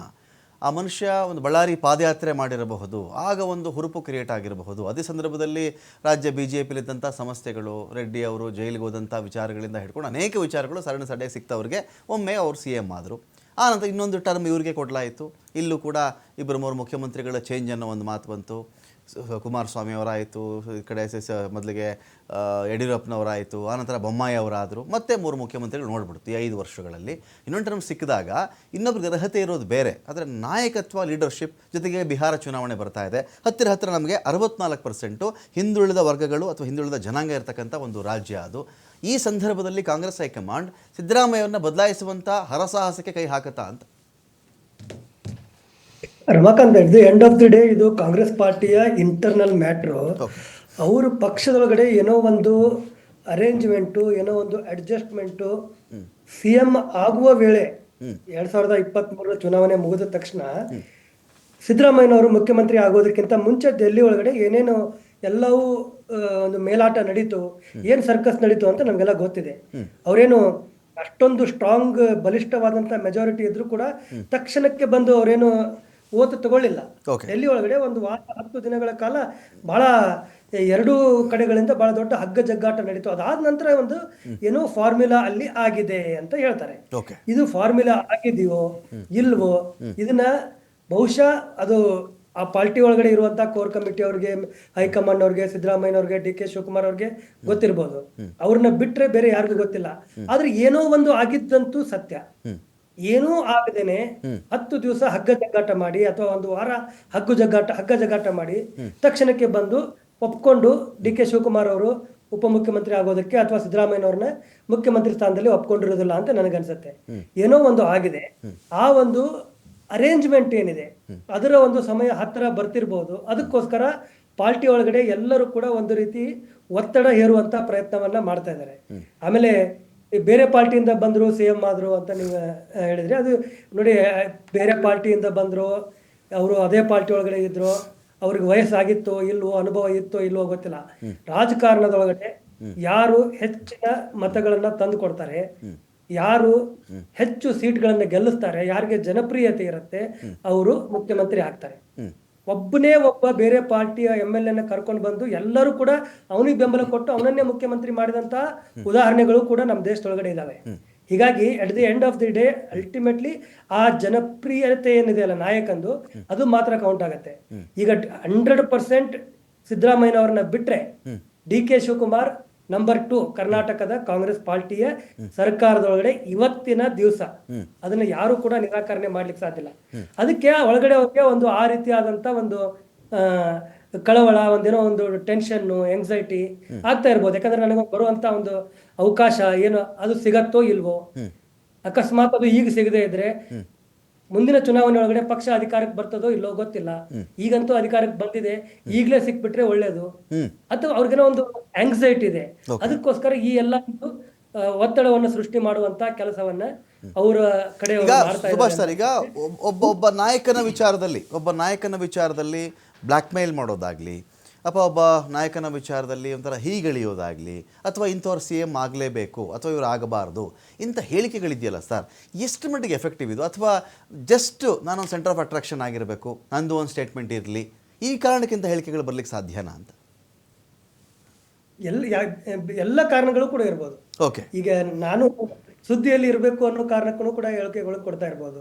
ಅಥವಾ ಕೆಲವರಿಗೆ ಹೇಗಾದ್ರೂ ಮಾಡಿ ತಮ್ಮ ಅಸಮಾಧಾನವನ್ನ ಸಂಬಂಧಪಟ್ಟವ್ರಿಗೆ ತಲುಪಿಸಬೇಕು, ಆ ಕಾರಣಕ್ಕಾದ್ರೂ ನನ್ನನ್ನು ಕರೆದು ಮಾತಾಡ್ತಾರೋ ಏನೋ, ನನಗೇನಾದ್ರೂ ಅವಕಾಶವನ್ನು ಕೊಡ್ತಾರೋ ಏನೋ ಅಂತನೂ ಇರ್ಬೋದು. ಅಥವಾ ತನ್ನ ವೈಯಕ್ತಿಕ ಹಿತಾಸಕ್ತಿ ಏನೂ ಇಲ್ಲದೆ ತಮ್ಮ ನಾಯಕನಿಗೋಸ್ಕರ ಮಾತಾಡುವಂಥವ್ರು ಇರ್ಬೋದು, ಜಾತಿಗೋಸ್ಕರ ಮಾತಾಡುವಂಥವ್ರು ಇರ್ಬೋದು. ಇದಕ್ಕೆ ಒಂದೇ ಒಂದು ಕಾರಣ ಅಥವಾ ಹಲವು ಕಾರಣಗಳು ಇರ್ತವೆ ಇದಕ್ಕೆ. ಇದು ಇಂಥ ಒಂದು ನಿರ್ದಿಷ್ಟ ಕಾರಣಕ್ಕೆ ಈ ರೀತಿ ಆಗುತ್ತೆ ಅಂತ ಹೇಳಿಕ್ ಬರಲ್ಲ. ಬಟ್ ಕಾಂಗ್ರೆಸ್ ಪಾರ್ಟಿ ಒಳಗಡೆ ಇವತ್ತು ಆಗ್ತಾ ಇರೋದೇನು ಅಂತಂದ್ರೆ, ಎಲ್ಲವೂ ಕೂಡ ಅಲ್ಲಿ ಸರಿ ಇಲ್ಲ. ಬಹಳಷ್ಟು ಶಾಸಕರು ಅಸಮಾಧಾನಗೊಂಡಿದ್ದಾರೆ. ಸಿದ್ದರಾಮಯ್ಯನವರು ಅವ್ರ ಬದಲಿಗೆ ಡಿ ಕೆ ಶಿವಕುಮಾರ್ ಮುಖ್ಯಮಂತ್ರಿ ಆಗ್ಲಿ ಅಂತ ಬಯಸೋರು ಮಾತ್ರ ಅಲ್ಲ, ನಿಜವಾಗ್ಲೂ ಸಿದ್ದರಾಮಯ್ಯನವರ ಬೆಂಬಲಿಗರು ಸಿದ್ದರಾಮಯ್ಯನವರೇ ಮುಖ್ಯಮಂತ್ರಿ ಆಗ್ಲಿ ಅಂತ ಕಂಟಿನ್ಯೂ ಆಗ್ಲಿ ಅಂತ ಬಯಸೋರು ಕೂಡ ಅಸಮಾಧಾನಗೊಂಡಿದ್ದಾರೆ. ಓಕೆ. ಅವ್ರಿಗೆ ಶಾಸಕರ ಅವ್ರ ಕ್ಷೇತ್ರದಲ್ಲಿ ಕೆಲಸ ಮಾಡ್ಲಿಕ್ಕೆ ಅನುದಾನ ಸಿಗದೇ ಇರುವಂತಹ ವಿಚಾರ ಇರ್ಬೋದು, ಬಹಳಷ್ಟು ವಿಚಾರ ಇರ್ಬೋದು. ಬೈ ಇಲೆಕ್ಷನ್ ಒಳಗಡೆ 3 ಸೀಟ್ಗಳನ್ನ ಕಾಂಗ್ರೆಸ್ ಗೆತ್ತು ಅನ್ನೋದು ಅದು ಜನಪ್ರಿಯತೆಗೆ ಒಂದು ಅಳತೆಗೋಲಾದ್ರೆ ಅದು ಮಾತ್ರ ಅಳತೆಗೋಲಲ್ಲ. ಪ್ರತಿನಿತ್ಯ ನಡೀತಾ ಇರುವಂತಹ ವಿದ್ಯಮಾನಗಳು, ಶಾಸಕರ ಹೇಳಿಕೆಗಳು, ಕೆಲವು ಕಡೆಗಳಲ್ಲಿ ನಡೀತಾ ಇರುವಂತಹ ಆರೋಪಗಳು, ಭ್ರಷ್ಟಾಚಾರದ ಪ್ರಕರಣಗಳು, ಇವೆಲ್ಲವೂ ಕೂಡ ಎಲ್ಲೋ ಒಂದು ಕಡೆ ಸಿದ್ದರಾಮಯ್ಯನವರ ಜನಪ್ರಿಯತೆ ಅಥವಾ ಅವರ ಸರ್ಕಾರದ ಜನಪ್ರಿಯತೆ ಇತ್ತೀಚಿನ ತಿಂಗಳುಗಳಲ್ಲಿ ಕಡಿಮೆ ಆಗ್ತಾ ಇದೆ ಅನ್ನೋದರ ದ್ಯೋತಕ ಕೂಡ ಹೌದು. Okay, fine. ಈಗ ರಘು, ಏನಿವ ಇದಕ್ಕೆಲ್ಲ ಈ ಥರದೊಂದು ಜನಪ್ರಿಯತೆ ಕಡಿಮೆ ಆಗಿದೆ, ಜನಪ್ರಿಯತೆ ಜಾಸ್ತಿ ಆಗಿದೆ, ಸಿದ್ದರಾಮಯ್ಯನವರೇ ಮುಂದುವರಿಯಲಿ, ನಿಮಗಿರೋ ಸೂಚನೆಗಳೇನು ವಿಚಾರಕ್ಕೆ? ಇಲ್ಲ, ನನ್ನ ನಿರ್ಧಾರ ಆಗಿದೆ, ನಮ್ಗೆ 5 ವರ್ಷ ಕೋಟ್ ಹಾಕ್ಬಿಟ್ಟಿದ್ದಾರೆ ಜನ, ನಾವೇನು ಬೇಕಾದ್ರೂ ಸೇವ್ ಮಾಡ್ತೀವಿ, ಇದಾ? ಇಲ್ಲ, ಆ ರೀತಿ ಕರೆಕ್ಷನ್ ಮೆಥಡ್ ಇದೆಯಾ? ಗ್ಯಾರಂಟಿ ಸ್ಕೀಮ್ ಕೊಡ್ತಾ ಇದ್ದೀವಿ, ನಮ್ಮನ್ನು ಯಾರು ಒಳ್ಳಾಡ್ಸೋಕ್ಕಾಗಲ್ಲ, ಗ್ಯಾರಂಟಿ ಸ್ಕೀಮ್ಸ್ ಏನಫ್, ನಮಗೆ ಸಾಕದು, ಗ್ಯಾರಂಟಿ ಸ್ಕೀಮ್ಸ್ ನಮಗೆ ಸಾಕು, ಆ ಧೋರಣೆ ಇದೆಯಾ ಸರ್ಕಾರ? ಖಂಡಿತ ಇಲ್ಲ ರಮಕಾಂತ್. ಈಗ ಅನುದಾನಗಳ ಬಗ್ಗೆ ಅವರು ಪುಂಖಾನುಪುಂಖವಾಗಿ ಮಾತಾಡ್ತಾರೆ, ಅನುದಾನ ಸಿಗ್ತಾ ಇಲ್ಲ, ನಮ್ದು ಒಂದು ಉದ್ಘಾಟನೆ ಮಾಡೋಕ್ಕಾಗಲ್ಲ, ಒಂದು ರೋಡ್ ಮಾಡೋಕ್ಕಾಗ್ತಿಲ್ಲ ನನ್ನ ಕೈಲಿ, ಇದೆಲ್ಲ ಅಸಹನೆ ಅಲ್ವಾ? ರಮಕಾಂತ್, ಒಂದು ವಿಚಾರನ ದಯವಿಟ್ಟು ತಿಳ್ಕೊಳ್ಬೇಕು. ಏನು ಅಂತಂದ್ರೆ, ಸುರ್ಜೇವಾಲಾ ಅವರು ನಮ್ಮ ರಾಜ್ಯದ ಉಸ್ತುವಾರಿ ಏನಿದ್ದಾರೆ ಅವ್ರು ಕ್ಲಿಯರ್ ಆಗಿ ಹೇಳಿದ್ದಾರೆ, ಯಾವುದೇ ಫಾರ್ಮುಲಾ ಇಲ್ಲ. ಸುರ್ಜೇವಾಲಾ ಅವರು ಹಲವಾರು ಬಾರಿ ಹೇಳಿದ್ದಾರೆ, ಮಾಧ್ಯಮಕ್ಕೆ ಬಂದು ಹೇಳಿದ್ದಾರೆ, ಮಾಧ್ಯಮದಲ್ಲೇ ಹೇಳಿದ್ದಾರೆ, ಕರ್ನಾಟಕ ಸರ್ಕಾರದಲ್ಲಿ ಯಾವುದೇ ಪವರ್ ಶೇರಿಂಗ್ ಫಾರ್ಮುಲಾ ಆಗಿಲ್ಲ. ಸೊ ಸಿದ್ದರಾಮಯ್ಯನವರು 5 ವರ್ಷ ಇರ್ತಾರೆ. ಸೊ ಮುಂದಿನ ನಾನು ಈಗಲೂ ಯಾಸಾಫ್ನ ಮೊದಲು ಹೇಳಿದೆ, ನಾನು ಈ ಸಂದರ್ಭದಲ್ಲೂ ಕೂಡ ಸಿದ್ದರಾಮಯ್ಯನವರು ನಾನು 5 ವರ್ಷ ಇದ್ದೇ ಇರ್ತೀನಿ ಅಂತ ಹೇಳಿದ್ರೆ ಅದು ಕನ್ಫರ್ಮ್, 100% ಸತ್ಯ. ಆದ್ರೆ ನಿಜವಾಗ್ಲೂ ಯಾಕೆ ಕಾಂಗ್ರೆಸ್ ಅಲ್ಲಿ ಈ ವಿಚಾರ ಚರ್ಚೆ ಆಗ್ತದೆ ಅಂತಂದ್ರೆ, ಇಡೀ ದಕ್ಷಿಣ ಭಾರತದಲ್ಲಿ ಏನು ಬಿಜೆಪಿ ತನ್ನ ಅಧಿಕಾರವನ್ನು ಕಳ್ಕೊಳ್ತು, ಏನು ದಕ್ಷಿಣ ಭಾರತ ಮುಕ್ತ ಬಿಜೆಪಿ ಆಯ್ತು, ಹೇಗಾದ್ರೂ ಮಾಡಿ ನಾವು ಮತ್ತೆ ಬರಬೇಕು ಅಂತ ಹೇಳಿ ಒಂದು ಪ್ರಯತ್ನವನ್ನು ಏನ್ ಮಾಡ್ತಾ ಇದ್ದಾರೆ. ಅವ್ರು 100% ಬಿಜೆಪಿ ಅವರ ವಾಟ್ಸ್ಆಪ್ ಯೂನಿವರ್ಸಿಟಿಯಿಂದ ಬರ್ತಕ್ಕಂಥ ಕೆಲವು ಗಾಸಿಪ್ಸ್ ಗಳನ್ನ ಮತ್ತೆ ಫೇಕ್ ಯೂನಿವರ್ಸಿಟಿಯಿಂದ ಬರ್ತಕ್ಕಂಥ ಕೆಲವು ಮಾಹಿತಿಯನ್ನ ಅವರು ಸದಾ ಬಿಡ್ತಾ ಇರ್ತಾರೆ ಈ ರೀತಿ. ಓಕೆ, ಸೊ ನಾನು ನಿಮ್ಗೆ ಹೇಳ್ತೇನೆ, ಮೊನ್ನೆ ತಾನೇ ಏನು ಇದಕ್ಕೆ KR ನಗರಕ್ಕೆ 450 ಕೋಟಿ 700 ಕೋಟಿ, ರಾಯಚೂರಿಗೆ ಏನು ನಮ್ಮ ಬಿಜೆಪಿಯಿಂದ ಬಂದಂತ ಲಕ್ಷ್ಮಣ್ ಸವದಿಗೆ 720 ಕೋಟಿ, ಅಂದ್ರೆ ನಾವು ಡೆವಲಪ್ಮೆಂಟ್ ಆಕ್ಟಿವಿಟಿ ತೆಗೆದುಕೊಂಡಿಲ್ಲ ಆಗಿಲ್ಲ ಅಂತಂದ್ರೆ 450 ಕೋಟಿ ಒಂದು KR ನಗರಕ್ಕೆ ಹೆಂಗ್ ಕೊಡಕ್ ಸಾಧ್ಯ? ಅದೇ ರೀತಿ ಬೆಂಗಳೂರಿಗೆ ಇಡೀ ದೇಶದಲ್ಲಿ ಯಾವ್ದಾದ್ರು ಒಂದು ನಗರ 1.5 ಲಕ್ಷ ಕೋಟಿ ಡೆವಲಪ್ಮೆಂಟ್ ನಡೀತಿದೆ ಅಂದ್ರೆ ಅದು ಕೇವಲ ಕಾಂಗ್ರೆಸ್ ಸರ್ಕಾರ ಮಾತ್ರ, ಅದು ನಮ್ಮ ಸರ್ಕಾರದಲ್ಲಿ ಮಾತ್ರ ನಡೀತಿರ್ತಕ್ಕಂಥದ್ದು. ಬಿಜೆಪಿ ಸರ್ಕಾರದಲ್ಲಿ ಗುಂಡಿ ಮುಚ್ಚದೇ 37 ಜನ ಅಮಾಯಕರನ್ನ ಕೊಲೆ ಮಾಡಿದವರು ಇವರು, ನೀವೇ ನೋಡಿದಿರಿ. ಇವತ್ತು ಕರ್ನಾಟಕ ಸರ್ಕಾರ 2 ವರ್ಷದ ಬಂದ ನಂತರ ಯಾವ್ದಾದ್ರು ಒಂದು ಗುಂಡಿಗೆ ಬಿದ್ದು ಸತ್ರು ಅಂತ ಯಾರನ್ನ ಕಂಪ್ಲೇಂಟ್ ನೋಡಿದೀರಾ ನೀವು? ಅಂದ್ರೆ ಇಂದಿನ ಸರ್ಕಾರದಲ್ಲಿ ಡೆವಲಪ್ಮೆಂಟ್ ಅಲ್ಲ, 40% ಕಮಿಷನ್ ಇಂದ ಆ ಸರ್ಕಾರ, ಹಾಗಾದ್ರೆ 2023 ಸರ್ಕಾರ ಕಳ್ಕೊಂಡ್ರು ಬಿಜೆಪಿ ಅವರು. ಇಡೀ ರಾಜ್ಯದ ಜನತೆ 7 ಕೋಟಿ ಕನ್ನಡಿಗರು ಇವರು ಭ್ರಷ್ಟರು, ಏನು ಮಕ್ಕಳ ಜೀವನದ ಜೊತೆ ಆಟ ಆಡಿದವರು, 40% ಕಮಿಷನ್ ತಿಂದವರು ಅಂತ ಹೇಳಿ ಬಿಜೆಪಿಯ ಕಾರ್ಯಕರ್ತರು ಒಳಗೊಂಡಂತೆ ರಿಜೆಕ್ಟ್ ಮಾಡಿ ಅದನ್ನ ಎಲೆಕ್ಷನ್ ಮೊದಲು ಒಂದು ಜನೋತ್ಸವ ಅಂತ ಕಾರ್ಯಕ್ರಮ ಮಾಡಿದ್ರು. ಜನೋತ್ಸವ ಕಾರ್ಯಕ್ರಮ ದೊಡ್ಡಬಳ್ಳಾಪುರದಿಂದ ಶುರುವಾಗಿದ್ದ ಕಾರ್ಯಕ್ರಮದಲ್ಲಿ ರಾಜ್ಯಾದ್ಯಂತ ನಡೆದ ಎಲ್ಲಾ ಕಾರ್ಯಕ್ರಮದಲ್ಲೂ ಖಾಲಿ ಕುರ್ಚಿಗೆ ಭಾಷಣ ಮಾಡಿದ್ದನ್ನ ನೀವು ನೋಡಿದಿರಿ. ಹಾಗಾದ್ರೆ ಬಿಜೆಪಿ ಸೋತಿದ್ದಕ್ಕೆ? ಬಿಜೆಪಿ ಸೋತಿದ್ದು ಇದೇ ಭ್ರಷ್ಟಾಚಾರ, ಇದೇ ಒಳ ಜಗಳ. ಈಗ ಒಂದು ಸಹಜ, ಯಾವಾಗ್ಲೂ ಒಂದು ನಾಯಕರು ಅಂತ ಅಂದ್ರೆ ನಾಯಕರ ಹಿಂಬಾಲಕರು ಹೇಳೇ ಹೇಳ್ತಾರೆ ಸ್ಟೇಟ್ಮೆಂಟ್ ಅನ್ನ, ನಮ್ಮವರು ಒಂದು ಆಗ್ಲಿ ಅಂತ ಹೇಳಿ. ಈಗ ಒಂದು ಪಕ್ಷದಲ್ಲಿ ಇದ್ರೂ ಕೂಡ ಹೇಳಿದ್ದಾರೆ, ಅದಕ್ಕೋಸ್ಕರ ಶಿಸ್ತು ಸಮಿತಿನ ನೋಟಿಸ್ ಅನ್ನು ಕೊಟ್ಟಿದ್ದೇವೆ. ಆದ್ರೆ ಯಾವುದೇ ಪಕ್ಷದಲ್ಲಿ ಆದ್ರೂ ಕೂಡ ಒಂದು ನಾಯಕ ಇದ್ದಾನೆ ಅಂತಂದ್ರೆ ನಾಯಕನ ಪರವಾಗಿ ಓಲೈಕೆ ಮಾಡೋದು ಸಹಜ. ಆದ್ರೆ ಪಕ್ಷ ಹೈಕಮಾಂಡ್ ಅಲ್ಲಿ ಅವರೇನು ಇದಾಗ ಬಂದು ಯಡಿಯೂರಪ್ಪನ ವಿಜಯನ್ ತೆಗಿರಿ, ಆರೋಶಕನ್ ತೆಗಿರಿ ಅಂತ ಗುದ್ದಾಟ ಇಲ್ಲ ನಮ್ಮಲ್ಲಿ. ಆ ಗುದ್ದಾಟ ಎಂದ್ರು ಕೇವಲ ಬಿಜೆಪಿನಲ್ಲಿ ಒಳಜಗಳನ್ನ ನಾವು ಅಫ್ಕೋರ್ಸ್ ಅಸಮಾಧಾನ. ಒಂದು ಸರ್ಕಾರ ಅಂತ ಅಂದ್ಮೇಲೆ 141 ಶಾಸಕರಿದ್ದಾರೆ ಅಂತಂದ್ರೆ ಎಲ್ಲರಿಗೂ ಎಲ್ಲಾ ರೀತಿಯ ಇದನ್ನು ಆಗಿರೋದಿಲ್ಲ, ಸಣ್ಣ ಪುಟ್ಟ ವ್ಯತ್ಯಾಸಗಳು ಇದ್ದೇ ಇರುತ್ತೆ, ಅದನ್ನ ಅಕ್ಸೆಪ್ಟ್ ಮಾಡ್ಕೊಳ್ಬೇಕು. ಹಾಗಂತ ಸರಿಪಡಿಸಲ್ವಾ? 100% ಸರಿಪಡಿಸ್ತೀವಿ. ಓಕೆ, ಯಾಕೆ ಅಂತಂದ್ರೆ ಕೆಲವ್ರಿಗೆ ಯಾರು ಈಗ ಬಡವರಿಗೆ ಸ್ವಲ್ಪ ಊಟ ಜಾಸ್ತಿ ಕೊಡ್ತೀವಿ, ಸೊ ಹಾಗಂತ ಅವ್ರಿಗೆ ಕೊಟ್ಟಿದ್ದೀರ ಅಂತ ಅಫ್ಕೋರ್ಸ್ ಇಟ್ಸ್ ಎ ಸರ್ವೇ ಸಾಮಾನ್ಯ. ಪ್ರಜಾಪ್ರಭುತ್ವ ವ್ಯವಸ್ಥೆನಲ್ಲಿ ಕೆಲವರು ಕೊಟ್ಟಾಗ ಆಗ್ತದೆ, ನನಗೂ ಕೊಡಿ ಅಂತ ಕೇಳೋ ಸರ್ವೇ ಸಾಮಾನ್ಯ. ಆದ್ರೆ ನನಗೆ ಒಂದು ಡೌಟ್ ಇರೋದೇನು ಅಂತಂದ್ರೆ, ಏನು ಈ 3 ಜನ ಇವರು 3 ಜನ ಪಕ್ಷದ ಹಿರಿಯ ನಾಯಕರು, ಪಕ್ಷದ ಶಿಸ್ತಿನ ಸಿಪಾಯಿಗಳ ಕೆಲಸ ಮಾಡ್ತಾ ಇದ್ದಾರೆ. ಯಾರು? BR ಪಾಟೀಲ್ ಅವರು ಮತ್ತೆ ನಮ್ಮ ಇವರು ರಾಜು ಕಾಗೆ ಅವರು. ಬಟ್ ನನಗೆ ಒಂದು ಡೌಟ್ ಏನು ಅಂತಂದ್ರೆ, ಈ ಬಿಜೆಪಿಯ ಮುಂಚೂಣಿ ಘಟಕಗಳಾದಂತ ED IT ಇವರನ್ನ ಇಕ್ಲದಲ್ಲಿ ಸಿಗಿಸ್ಬಿಟ್ಟು ಒಂದು ಕಾಂಗ್ರೆಸ್ ಸರ್ಕಾರಕ್ಕೆ ಹೇಗಾದ್ರೂ ಮಾಡಿ ಒಂದು ಕೆಟ್ಟ ಹೆಸರು ತರಬೇಕು ಅನ್ನೋ ಒಂದು ಪ್ರಯತ್ನ ಮಾಡ್ತಾ ಇದೆ ಅಂತ. ಯಾಕೆ ಅಂತ ಹೇಳಿದ್ರೆ, ಪ್ರತಿದಿನ ಮನೆ ಸಿದ್ದರಾಮಯ್ಯನವರ ಜೊತೆನೇ ಇರ್ತಾರೆ BR ಪಾಟೀಲ್ ಅವರು. ಪ್ರತಿದಿನ is an adviser to CM. ಪ್ರತಿದಿನ ಇದ್ದಾಗ ಅವ್ರ ಸಮಸ್ಯೆ ಹೇಳಿರಲ್ವಾ, ಅವ್ರ ಜೊತೆಲಿ ಇದ್ರು ಹೇಳಿಲ್ಲ, ಒಂದು ರೆಕಾರ್ಡ್ ಮಾಡ್ಕೊಂಡು ಬಿಡ್ತಾರೆ ಅಂತಂದ್ರೆ 100% ಇದು ಬಿಜೆಪಿಯ ಮುಂಚೂಣಿ ಘಟಕದ ED IT ಗಳ ಇಕ್ಕಳದಲ್ಲಿ ಸಿಕ್ಕಾಕೊಂಡಿರ್ಬೋದು ಅಂತ ನನ್ಗೆ ಅನುಮಾನ ಕಾಡ್ತಾ ಆಗ್ತಾ ಇದೆ. ನಿಮ್ಮ ಅನುಮಾನ ನಾನು ಮೋಹನ್ ಅವರಿಂದ ಕೇಳ್ತೀನಿ ಅದನ್ನು. ಮೋಹನ್, ಈಗ ಈ CM ವಿಚಾರ, ಈಗ ಇನ್ನೊಬ್ಬರು ಮಂಡ್ಯ ಕಡೆ ಒಬ್ಬರು JDS ನಾಯಕರು ಮಾತಾಡ್ತಾ ಇದ್ರು, JDSಗೆ ದ್ರೋಹ ಮಾಡಿಬಿಟ್ರು ಸಿದ್ದರಾಮಯ್ಯನವರು ಅಂಥೇಳಿ. ಸಪೋಸ್ JDS ಎಲ್ಲ ಇದ್ದಿದ್ರೆ ಅವ್ರನ್ನ CM ಆಗ್ತಾಯಿದ್ರಾ? JDS ಎಲ್ಲ ಇದ್ದರೆ ಅವ್ರು CM ಮಾಡ್ತಿತ್ತ ಆ ಪಾರ್ಟಿ ಅಂತ ಬೇರೆ ವಿಚಾರ. ಅಲ್ಲಿಗೆ JDS ಅವ್ರು ಕಟ್ಟಿರ್ತಕ್ಕಂಥ ಪಕ್ಷ, ಸಿದ್ದರಾಮಯ್ಯವ್ರ ಕೊಡುಗೆ ಇಲ್ಲ ನಾನು ಮಾತಾಡಲ್ಲ. ಕುಮಾರಸ್ವಾಮಿ ಅವ್ರನ್ನೇ CM ಮಾಡ್ತಿದ್ರೇನೋ ಅವರು, ಸಿದ್ದರಾಮಯ್ಯವ್ರಿಗೆ ಅವಕಾಶನೇ ಸಿಗ್ತಾ ಇರಲಿಲ್ಲ, ಸಿದ್ದರಾಮಯ್ಯ ಅವಕಾಶನೇ ಸಿಗ್ತಿರ್ಲಿಲ್ಲ. ಹಾಗಾಗಿ ಒಂದು CM ಮಾಡ್ತಕ್ಕಂಥ ಒಂದು ಬೆಳವಣಿಗೆ ಒಂದು ವಿಚಾರ ಇದೆಯಲ್ಲ, ಇದನ್ನು ಚೇಂಜ್ ಆಗಿಬಿಡ್ತಾರೆ. ದಸರಾ ಮಾಡಲ್ಲ ಇವರು ದೀಪಾವಳಿ ಮಾಡಲ್ಲ, ಆಯುಧ ಪೂಜೆ ಮಾಡಲ್ಲ. ಇದು ನಿಮ್ಮ ಪಾರ್ಟಿಲಿ ಯಾಕೆ ಮಾತಾಡ್ತಾರೆ ಇದನ್ನು? ನೋಡಿ ರಮಾಕಾಂತ್, JDS ಬಗ್ಗೆ ನಾನು ಮಾತಾಡಲ್ಲ, ನಾನು JDS ವಕ್ತಾರಲ್ಲ, ನೀವು ಕಮೆಂಟ್ ಮಾಡೋಕೆ ಆಗೋದಿಲ್ಲ ಅದನ್ನ. ಸೊ ನೀವು ಪತ್ರಕರ್ತರಾಗಿ you have put out your points, ಅದು ಅವ್ರು ಹೇಳ್ಕೊಳ್ಳಿ. ನಾವು ಹೇಳ್ತಾ ಇರೋದು ಏನು ಗೊತ್ತಾ ರಮಾಕಾಂತ್, ನಾನು ಆಗ್ಲಿಂದ ಅದನ್ನೇ ಹೇಳ್ತಾ ಇದ್ದೀನಿ. ನಮ್ಮ ಒಗ್ಗಟ್ಟಿನ ಬಗ್ಗೆ ಮಾತಾಡಿದ್ರು ಆಯ್ತಲ್ಲ, ವಿಜಯೇಂದ್ರ ಅಶೋಕ್ ಅವ್ರ ಬಗ್ಗೆ ಮಾತಾಡಿದ್ರು. ಇದೇ ವಿಜಯೇಂದ್ರ ಅಶೋಕ್ ಅವರೇ ಕೈ ಹಿಡ್ಕೊಂಡು ಮೈಸೂರು ಚಲೋವಳೆ ಮಾಡಿದ್ದು, ಮೈಸೂರು ಚಲೋ ಅಂತ ಹೇಳಿ ಮೂಡ ಹಗರಣದಲ್ಲಿ ಆಯ್ತಲ್ಲ. ಇದೇ ಅಶೋಕ್ ಅವರೇ ವಿಜಯೇಂದ್ರ ಅವರೇ ನಿಮಗೆ ಸದನದ ಒಳಗೆ ಸದನ ಹೊರಗಡೆ ಈ ವಾಲ್ಮೀಕಿ ಹಗರಣದ ವಿರುದ್ಧ ಹೋರಾಟ ಮಾಡಿದ್ದಕ್ಕೆ ಇವತ್ತು ನಾಗೇಂದ್ರ ಜೈಲ್ಗೆ ಹೋಗಿ ಬೇಲ್ ಮೇಲೆ ವಾಪಸ್ ಬಂದು ಇವತ್ತು ಕೇಸು CBIಗೆ ಹೋಗಿರೋದು. ಅರ್ಥ ಆಯ್ತಲ್ಲ. ಇದೇ ಅಶೋಕ್ ಆಮೇಲೆ ವಿಜಯೇಂದ್ರ ಅವರು ಕೈ ಹಿಡ್ಕೊಂಡು ವಕ್ಫ್ ಬಿಲ್ ಇವ್ರು ತಂದಿದ್ರು ಗೊತ್ತಾ, ವಕ್ಫ್ ವಿಚಾರದಲ್ಲಿ ವಕ್ಫ್ ಅದಾಲತ್ ಮಾಡ್ಕೊಂಡು ಜಮೀರ್ ಅಹಮದ್ ಖಾನ್ ಸಿಕ್ದವ್ರು ಜಮೀನ್ಗೆಲ್ಲಾನು ಬೇಲಿ ಹಾಕಕ್ ಹೋಗಿದ್ರು ಗೊತ್ತಾ ರೈತರದಕ್ಕೆ. ಅದ್ರ ವಿರುದ್ಧ ಹೋರಾಟ ಮಾಡಿದ್ದಕ್ಕೆ ಆಮೇಲೆ ಎಲ್ಲ ವಾಪಸ್ ತಗೊಂಡಿದ್ದೀವ್ರು. ಆ ಜಮೀನ್ಗಳನ್ನೆಲ್ಲ ಕೊಡಕ್ ಕೊಟ್ಟಿದಾರ ಇಲ್ವೋ ಗೊತ್ತಿಲ್ಲ, ಅಟ್ಲೀಸ್ಟ್ ನಿಲ್ಸುವಂತ ಕೆಲಸ ಮಾಡಿದ್ರು. ಈ ರೀತಿಯಾದಂತ ಒಂದು ಒಗ್ಗಟ್ಟಾದ ಹೋರಾಟ ನಮ್ಮಲ್ಲಿ ನಡೆದಿದೆ ಆಯ್ತಾ. ಹಾಗಂತ ನಾನು ಯತ್ನಾಳ್ ಅವ್ರದ್ದೊಂದು ಗ್ಯಾಂಗ್ ಇತ್ತಲ್ಲ, ಅವರು ಅವಾಗ ಏನೋ ಹೇಳ್ತಾ ಇದ್ರು, ಅದನ್ನ ನಾನು ಯಾವ್ದನ್ನು ರೂಲ್ ಔಟ್ ಮಾಡಲ್ಲ, ಬಿಕಾಸ್ ಮೀಡಿಯಾದಲ್ಲೇ ಬಂದಿದೆ ಅದು. ನಾನು ಆಗ್ಲೇ ಅದನ್ನೇ ಹೇಳೇ ನಿಮ್ಗೆ ಅವ್ರ ವಿಚಾರದಲ್ಲಿ. ಅದಕ್ಕೆ ಯತ್ನಾಳ್ ಅವ್ರಿಗೆ ಏನಾಯ್ತು, ಅಲ್ಲ ಒಂದು ನಿಮಿಷ ಮುಗಿಸ್ಬಿಡ್ತೀನಿ, ಸಾರಿ. ಯತ್ನಾಳ್ ಅವ್ರಿಗೆ ಏನಾಯ್ತು ಆಮೇಲೆ ನೋಡಿ, ನಮ್ಮಲ್ಲಿ ಒಗ್ಗಟ್ಟಿನ ಸಮಸ್ಯೆ ಇಲ್ಲ, ನಾವು ಒಗ್ಗಟ್ಟಿನ ಸಮಸ್ಯೆ ಇಲ್ಲ. ನೋಡಿ ಅವ್ರು ಕೇಳ್ತಾರೆ, ನೋಡಪ್ಪ CM DCM ಒಗ್ಗಟ್ಟಾಗೆ ಇದ್ದಾರೆ ಅಂತಾರೆ. ಅವ್ರಿಬ್ರು ಇಂಡಿವಿಜುವಲಿ ಮಾಡೋ ಕೆಲಸಗಳು ಬೇರೆ ಇರಬಹುದು, ಅವ್ರ ನಡುವೆ ಒಗ್ಗಟ್ಟಿದ್ಯಾ ಅನ್ನೋದು ಪ್ರಶ್ನೆ ರೈಸ್ ಆಗ್ತಿರೋದಿಲ್ಲ. ನಾನು ಹೇಳ್ತೀನಿ ಅಶೋಕ್ ಅವರು ವಿಜಯೇಂದ್ರ ಅವರು ಅದು ಅಲ್ಲ ರಮಕಾಂತ್. ಇವಾಗ ಅಶೋಕ್ ವಿಜಯೇಂದ್ರ ಅವರು ಒಗ್ಗಟ್ಟಾಗಿ ಏನೇನು ಹೋರಾಟ ಮಾಡಿದ್ರು ಅಂತ ನಾನು ನಿಮ್ಗೆಲ್ಲ ಹೇಳಿದೆ. ಅದೇ ರೀತಿ ಸಿದ್ದರಾಮಯ್ಯನವರು DK ಶಿವಕುಮಾರ್ ಒಗ್ಗಟ್ಟಾಗಿ ಯಾಕೆ ಇವ್ರುಗಳ ಬಾಯಿ ಮುಚ್ಚಕ್ ಆಗ್ತಾ ಇಲ್ಲ? That is my basic question. ನನ್ನ ಸ್ನೇಹಿತರು ಹೇಳಿದ್ರು ಭ್ರಷ್ಟಾಚಾರದ ಕೂಪದಲ್ಲಿತ್ತು ಬಿಜೆಪಿ ಅವಾಗ ಅಂತ ಹೇಳ್ಬಿಟ್ಟು.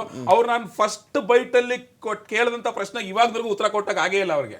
ನಾನ್ ಕೇಳ್ತಿರೋದು ಮತ್ತೆ ಅದೇ ಪ್ರಶ್ನೆ ರೀ. BR ಪಾಟೀಲ್ 2 ವರ್ಷದ ಮುಂಚೆನೆ ಬರ್ದಿರೋ ಪತ್ರ, ಏನಾಗ್ತದೆ ಭ್ರಷ್ಟಾಚಾರ ನಡೀತಾ ಇದೆ, ಸಚಿವರೇ ಮಿಡ್ಲ್ ಮ್ಯಾನ್ ಗಳಿಂದ ನಿಮ್ಗೆ ಕಮಿಷನ್ ಕೇಳ್ತಾ ಇದಾರೆ ಅನುದಾನ ಕೊಡೋದಕ್ಕೆ ಅಂತ ಹೇಳ್ಬಿಟ್ಟು. ಅವಾಗ ಯಾವ ಇಡಿ ಯಾವ ಐಟಿ ರೀ, ಅಧಿಕಾರಕ್ಕೆ ಬಂದಿನ 2 ತಿಂಗಳು ಆಗಿರ್ಲಿಲ್ಲ. ಏನ್ ಬಂಡಲ್ ಬಿಡೋದಕ್ಕೂ ಬುಡೆ ಬಿಡೋದಕ್ಕೂ ಒಂದು ಲೆವೆಲ್ ಬೇಡವಾ ನಿಮ್ಗೆ? ಅವತ್ತಿನಿಂದ ಇವತ್ತಿನವರೆಗೂ ಅದನ್ನೇ ಮಾತಾಡ್ಕೊಂಡ್ ಬರ್ತಾ ಇದಾರೆ. ನಿಮ್ ಶಾಸಕರ ಬಗ್ಗೆ ನಾವು ಮಾತಾಡ್ತಿರೋದು.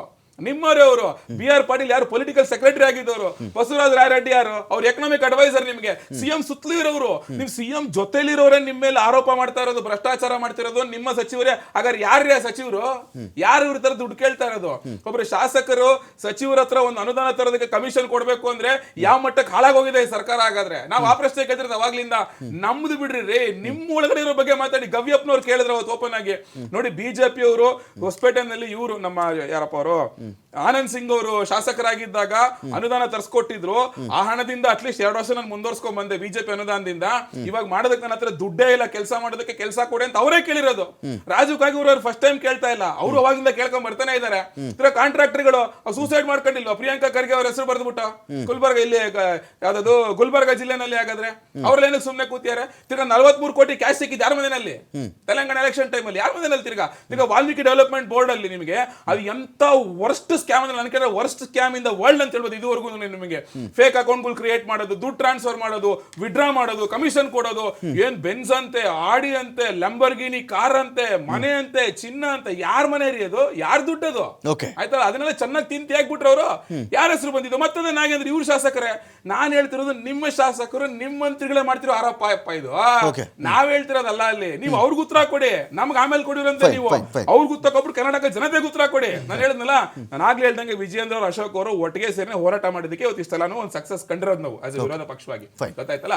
ಯತ್ನಾಳ್ ವಿಚಾರ ನಾನು ಆಗ್ಲೇ ಹೇಳಿದೆ, ಅವ್ರದೊಂದು ಹೇಳಿಕೆಗಳೆಲ್ಲ ಬಂತು, ಅವ್ರ ವಿರುದ್ಧ ತಗೊಳ್ಬೇಕಾದಂತ ಒಂದು ಕ್ರಮವನ್ನು ಪಕ್ಷ ತಗೊಳ್ತು. ಅದನ್ನ ನಾನು ಅವ್ರು ಹೇಳಿಕೆ ಅಂತ ಹೇಳಕ್ ಆಗಲ್ಲ, ಬಿಕಾಸ್ ಮೀಡಿಯಾದಲ್ಲಿ ಎಲ್ಲ ಕಡೆ ಇದೆ ಅದು. ಸುಭಾಷ್ ಸರ್, ಈಗ ಈ ಕೆಲವು ಶಾಸಕರ ಹೇಳಿಕೆ, ಒಂದೇ ಪಾರ್ಟಿಯಲ್ಲಿ ಇದ್ದುಕೊಂಡ ಕೊಡ್ತಿರ್ತಕ್ಕಂಥ ಹೇಳಿಕೆಗಳು, ಇದು ಅಟೆನ್ಷನ್ ಕ್ರೈಸಿಸ್ತಾ ಇದು, ಅಥವಾ ಒಂದು ಕಡೆಯಲ್ಲಿ ನನ್ನ ಮಾತೇನೋ ನಡಿಬೇಕು ಅಂತನಾ, ಅಥವಾ ಇನ್ನೊಂದು ಕಡೆ ಚೆಕ್ ಮಾಡ್ಕೊಂಡು ನನಗೇನೋ ಸೌಲಭ್ಯಗಳು ಬೇಕು, ಈ ಒಂದು ಕಾರಣಕ್ಕಿಂತ ಹೇಳಿಕೆಗಳು ಬರ್ತಾವ ಅನುದಾನದ ವಿಚಾರ, ಅಥವಾ ಜೆನ್ಯೂನ್ ಆಗಿ ಇದು ಪಕ್ಷದವ್ರು ಯಾವಾಗಲೂ ಹೇಳ್ತಾರೆ ರೀ ಅಂಥದ್ದೇನಾದರೂ ಸಮಸ್ಯೆ ಇದ್ದರೆ ಪಾರ್ಟಿ ಚೌಕಟ್ಟು ಒಳಗಡೆ ಬನ್ನಿರಿ, ಮಾತಾಡ್ರಿ, ಬಗೆಹರಿಸ್ಕೊಳ್ರಿ, ಏನಕ್ಕೆ ರೀ ಮೀಡಿಯಾ ಮುಂದೆ ಹೋಗ್ತೀರಿ ನೀವು, ಏನಕ್ಕೆ ಬಹಿರಂಗವಾಗಿ ಮಾತಾಡ್ತೀರಿ ಅಂತ ಕೂಡ ಪಕ್ಷ ಕೇಳುತ್ತಲ್ಲ. ಏನು ಕೆಲವು ಶಾಸಕರು, ಅದು ಬಿ ಜೆ ಪಿಲಾಗಲಿ ಅಥವಾ ಆಚೆ ಬೇರೆ ರೂಲಿಂಗ್ ಪಾರ್ಟಿಲಾಗಲಿ ಈ ಕ್ರೈಸಿಸ್ ಬರೋದು ಯಾಕೆ ಸರ್? ಯಾವುದೋ ಒಂದು ರೀತಿ ಒಳಗಡೆ ಅವ್ರಿಗೆ ಏನಾದರೂ ಒಂದು ಅಸಮಾಧಾನ ಇದ್ದೇ ಇರುತ್ತೆ. ಅದು ಅವರ ಕ್ಷೇತ್ರದ ವಿಚಾರ ಇರ್ಬೋದು, ಯಾವುದೋ ಒಬ್ಬ ಲೀಡ್ರು ಸರಿಯಾಗಿ ಮಂತ್ರಿ ಸರಿಯಾಗಿ ನಮ್ಮನ್ನು ನಡೆಸ್ಕೊಳ್ಳಿಲ್ಲ, ಹೋದಾಗ ಗೌರವಪೂರ್ವಕವಾಗಿ ನಮ್ಮನ್ನು ಮಾತಾಡಿಸ್ಲಿಲ್ಲ, ನಾವು ಹೇಳಿದ್ದನ್ನು ಕೇಳಿಲ್ಲ, ಅವನು ಆ ಕಾರ್ಯಕ್ರಮ ಆ ಒಂದು ಡಿಮಾಂಡನ್ನು ಅಟೆಂಡ್ ಮಾಡೋ ವಿಚಾರ ಬೇರೆದು, ಆದರೆ ಸರಿಯಾಗಿ ಮಾತಾಡಲಿಲ್ಲ. ಇಂಥ ಕಾರಣಕ್ಕೂ ಕೂಡ ಅಸಮಾಧಾನ ಇರ್ಬೋದು. ಅಸಮಾಧಾನಕ್ಕೆ ಒಂದು ಕಾರಣದಿಂದ ಕಾಲಕ್ಕೆ ಪಕ್ಷದ ನಾಯಕ ಅವರ ಸಭೆ ನಡೆದು ಅವರು ಮುಖ್ಯಮಂತ್ರಿಗಳು, ಉಪಮುಖ್ಯಮಂತ್ರಿಗಳು ಅವ್ರನ್ನೆಲ್ಲರನ್ನು ಕರೆದು ಮಾತಾಡಿಸಿ ಸಮಾಧಾನ ಮಾಡದೇ ಇದ್ರೆ ಒಂದಿಲ್ಲ ಒಂದು ರೀತಿ ಒಳಗಡೆ ಅಸಮಾಧಾನ ಶಾಸಕರು ಹೋಗ್ತಾ ಇರ್ತಾರೆ. ಅದಕ್ಕೆ 108 ಇರ್ಬೋದು ಅಂತ ನನಗೆ. ಓಕೆ ಓಕೆ ನೋಡಿ, ನಾವು ಈಗ ಒಂದು ಸಿದ್ದರಾಮಯ್ಯನವರು ಸರ್ಕಾರದ ಬಗ್ಗೆ ಮಾತಾಡ್ತಾ ಇದ್ದಾರೆ, ಏನು ಸದಾ ಏನು ಡಿಸ್ಪ್ಯೂಟ್ ಇದೆ ಅಂತ ಹೇಳಿ. ಸಿದ್ದರಾಮಯ್ಯನವರು ಹಲವಾರು ಬಾರಿ ಹೇಳಿದ್ದಾರೆ, ನಿನ್ನೆನೂ ಕೂಡ ಹೇಳಿದ್ದಾರೆ, ಮೊನ್ನೆನೂ ಕೂಡ ಹೇಳಿದ್ದಾರೆ, ನಮ್ಮದು ಬಂಡೆ ಅಂತೆ 5 ವರ್ಷ ಇರ್ತದೆ ಅಂತ ಹೇಳಿ, ನಾನೇ ಮುಖ್ಯಮಂತ್ರಿಗೆ 5 ವರ್ಷ ಇರ್ತೀನಿ ಅಂತ ಹೇಳಿದ್ದಾರೆ. ನಮ್ಮ ಡಿ ಕೆ ಶಿವಕುಮಾರ್ ಆಗಲಿ ಬಂಡೆ ಏನ್ ಮಾಡೋಣ ಹೇಳಿ, ಈಗ ಕನಕಪುರದ ಬಂಡೆ ನಮ್ಮ ಹೈಕಮಾಂಡ್ ತೀರ್ಮಾನ ಮಾಡ್ಕೊಳ್ತಾರೆ, ನಮ್ಮ ಶಾಸಕರು ತೀರ್ಮಾನ ಮಾಡ್ತಾರೆ. ನೋಡಿ, ಈಗ ಯಾರು ಮುಖ್ಯಮಂತ್ರಿ ಆಗ್ಬೇಕು, ಯಾರನ್ನು ಬದಲಾಯಿಸಬೇಕು ಅಂದ್ರೆ ಹೈಕಮಾಂಡ್ ಮತ್ತೆ ನಮ್ಮ ಶಾಸಕರು ತೀರ್ಮಾನ ಮಾಡ್ತಾರೆ. ನಾವು ನೀವು ತೀರ್ಮಾನ ಮಾಡೋದು ಬೇಡ, ಯಾಕೆ ಪವರೇ ಇಲ್ಲ. ಸೊ ಈ ವಿಚಾರದಲ್ಲಿ ನಮ್ಮ ಸರ್ಕಾರದ ಎಲ್ಲಾ ನಾಯಕರು, ಹಿರಿಯ ನಾಯಕರು ಹೇಳ್ತಾರೆ ಏನಂತ, ನಮ್ಮ ಸರ್ಕಾರ 5 ವರ್ಷ ಕಂಟಿನ್ಯೂಸ್ ಆಗಿರ್ತದೆ, ನಮ್ಮ ಸಿದ್ದರಾಮಯ್ಯರು ಮುಖ್ಯಮಂತ್ರಿ ಆಗಿರ್ತಾರೆ ಅಂತ ಹೇಳಿ. ಅದೇ ರೀತಿ ನಾನು ಜಾರಕಿಹೊಳಿ 2028ಕ್ಕೆ ನಾನು ಅಭ್ಯರ್ಥಿ ಅಂತ ಹೇಳಿದ್ರೆ ತಪ್ಪೇನು? ಪರಮೇಶ್ವರ್ ನಾನು ಎಲಿಜಿಬಲ್ ಇದ್ದೀನಿ ಅಂತ ಹೇಳಿ. ಕಾಂಗ್ರೆಸ್ ಸರ್ಕಾರದಲ್ಲಿ ಮಾತ್ರ ಈ ರೀತಿಯ ಒಂದು ದೊಡ್ಡ ಏನು ನಾಯಕರ ದಂಡ ಇದೆ. ಯಾಕೆ ಅಂದ್ರೆ ಬಿಜೆಪಿನಲ್ಲೂ ವಿರೋಧ ಪಕ್ಷದ ನಾಯಕರನ್ನ ಆಯ್ಕೆ ಮಾಡೋದಕ್ಕೆ 6 ತಿಂಗಳು ತಗೊಳ್ತು ಅಂದ್ರೆ ಅವರಲ್ಲಿ ನಾಯಕರು ಇಲ್ಲ. ಸೊ ಹಾಗಾಗಿ ಕಾಂಗ್ರೆಸ್ ಸರ್ಕಾರದಲ್ಲಿ ಕಾಂಗ್ರೆಸ್ ಪಕ್ಷದಲ್ಲಿ ಇಷ್ಟು ದೊಡ್ಡ ನಾಯಕರು ದಂಡಿರೋದ್ರಿಂದ ಅದು ಆಬ್ವಿಯಸ್ ಆಗಿ ಅಷ್ಟು ದೊಡ್ಡ ನಾಯಕರು ಇದ್ದಾಗ ಎಲ್ಲರೂ ಬರೋ ಸರ್ವೇ ಸಹಜ. ಆದ್ರೆ ಭ್ರಷ್ಟಾಚಾರದ ವಿಚಾರದಲ್ಲಿ ಮಾತಾಡಿದಾಗ ಇದೇ ಗೂಳಿಹಟ್ಟಿ ಶೇಖರ್ ಅವರು 19,000 ಕೋಟಿ ಭ್ರಷ್ಟಾಚಾರ ಅಂತ ಹೇಳಿ ಏನೋ ಲೆಟರ್ ಬರೆದಿದ್ರು. ಬಿಜೆಪಿಯ ಕಾರ್ಯಕರ್ತ ಸಂತೋಷ್ ಪಾಟೀಲ್ ಅವನು ಏನು ಸೂಸೈಡ್ ಮಾಡ್ಕೊಂಡಿದ್ದು ಇವ್ರಿಗೆ ಮರ್ತೆ ಹೋಗಿದೆ. ಅದೇ ರೀತಿ ಒಂದ್ ನಿಮಿಷ ಪ್ಲೀಸ್, ಅದೇ ರೀತಿ ಇವರ ಬಿಜೆಪಿ ಅಧ್ಯಕ್ಷರಾದಂತಹ ಈಶ್ವರಪ್ಪನವರು ಯಡಿಯೂರಪ್ಪನವರ ಮೇಲೆ ರಾಜಭವನಕ್ಕೆ ಲೆಟರ್ ಬರೆದಿದ್ರು. ಈ ರೀತಿಯ 100 ಪ್ರಕರಣಗಳು ಇದೇ ಅಶ್ವಥ್ ನಾರಾಯಣ ಮತ್ತೆ ಶ್ರೀರಾಮುಲು ನಡುವೆ ವಿಧಾನಸೌಧದ ಮೊಗಸಾಲ ಗಲಾಟೆ ಮಾಡಿದ್ರು, ನೀವು ಕೂಡ ರಿಪೋರ್ಟ್ ಮಾಡಿದ್ದೀರಿ. ಇದೇ ಅಶ್ವಥ್ ನಾರಾಯಣ ಮತ್ತೆ ಡಾಕ್ಟರ್ ಸುಧಾಕರ್ ನಡುವೆ ನಡೆದಿರ್ತಕ್ಕಂಥ ಶೀತಲ್ ಸಮರ, ಆ ಭ್ರಷ್ಟಾಚಾರದ ಏನು ಮನಿ ಶೇರಿಂಗ್ ವಿಚಾರದಲ್ಲಿ ನಡೆದಿರ್ತಕ್ಕಂಥ ಗಲಾಟೆಗಳು ನೋಡಿದಿರಿ.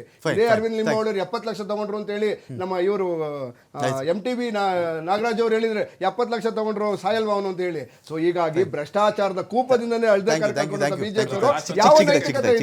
ನಾನು ಲಾಸ್ಟ್ ಒಂದು 30 ಸೆಕೆಂಡ್ಸ್, ಇವ್ರು ಯಾವ ಭ್ರಷ್ಟಾಚಾರದ ಆರೋಪಗಳು ನಮ್ಮ ಮೇಲೆ ಮಾಡಿದ್ರಲ್ಲ 40%, ಏನಾಯ್ತು? 2,000 ಪೇಜ್ ರಿಪೋರ್ಟ್ ಬಂತು, ಏನೂ ಸಾಕ್ಷಿ ಇಲ್ಲ ಅಂತ ಹೇಳಿದ್ರು. ಇವರೇ ತನಿಖೆ ಮಾಡಿದ್ದು. ಆಮೇಲೆ ಪ್ರಿಯಾಂಕಾ ಖರ್ಗೆ ಅಂತೂ ಪ್ರೆಸ್ ಮುಂದೆ ಬಂದ್ಬಿಟ್ಟು ನೀವ್ ಹೇಳಿದ್ದೆ ಸ್ಟೇಟ್ಮೆಂಟ್ಗಳನ್ನ ಪ್ರಿಂಟ್ ಔಟ್ ತಗೊಂಡ್ಬಿಟ್ಟು ಬಿಟ್ಕಾಯಿನ್ ಎಲ್ಲೋಯ್ತು ಬಿಟ್ಕಾಯಿನ್ ನಗರ ಏನ್ ತನಿಖೆ ಮಾಡಿದ್ರಿ ನೀವು? ಹಾಗಾದ್ರೆ 2 ವರ್ಷದಲ್ಲಿ ಏನ್ರಿ ಮಾಡಿದಿರಾ ನೀವು?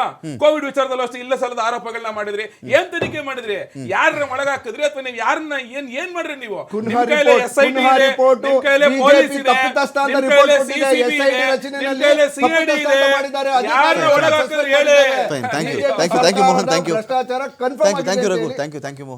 ಥ್ಯಾಂಕ್ ಯು ಸುಭಾಷ್ ಶುಗಾರ್ ಸರ್, ಸಾಕಷ್ಟು ವಿಷಯಗಳ ಬಗ್ಗೆ ಮಾತಾಡಿದ್ದೀರಿ. ನೋಡೋಣ, ಈಗ ಈ CM ಯಾರಾಗ್ತಾರೆ, ಯಾರಾಗಬೇಕು, ಯಾರು ಇಳಿತಾರೆ, ಈ ವಿಚಾರಗಳಿದೆಯಲ್ಲ, ಕೆಲವೊಮ್ಮೆ ಇವು ಯಾರ ತರ್ಕಕ್ಕೂ ನಿಲುಕದೇ ಇರತಕ್ಕಂಥ ಒಂದಷ್ಟು ಸಂದಿಗ್ಧ ಪರಿಸ್ಥಿತಿಯಲ್ಲಿ, ಸಂಕೀರ್ಣ ಪರಿಸ್ಥಿತಿಯಲ್ಲಿ ಮತ್ತು ಉತ್ತುಂಗದ ಪರಿಸ್ಥಿತಿಯಲ್ಲಿ ಇರ್ತವೆ. ಅವು ಯಾರ ಕೈಗೂ ಇಟ್ಕಲ್ಲ. ಯಾವಾಗ ಯಾರನ್ನ CM ಮಾಡಬೇಕು ಮಾಡಬಾರ್ದು ಅನ್ನೋದನ್ನು ಆಯಾ ಪಾರ್ಟಿಗಳ ಹೈಕಮಾಂಡ್ ಆಯಾ ಕಾಲದ ಸನ್ನಿವೇಶಕ್ಕೆ ಡಿಸೈಡ್ ಮಾಡ್ತವೆ ಅಂತ ಹೇಳ್ತಾ ಡಿಬೇಟ್ ಮುಗಿಸ್ತಾ ಇದ್ದೀನಿ. ನಮಸ್ಕಾರ.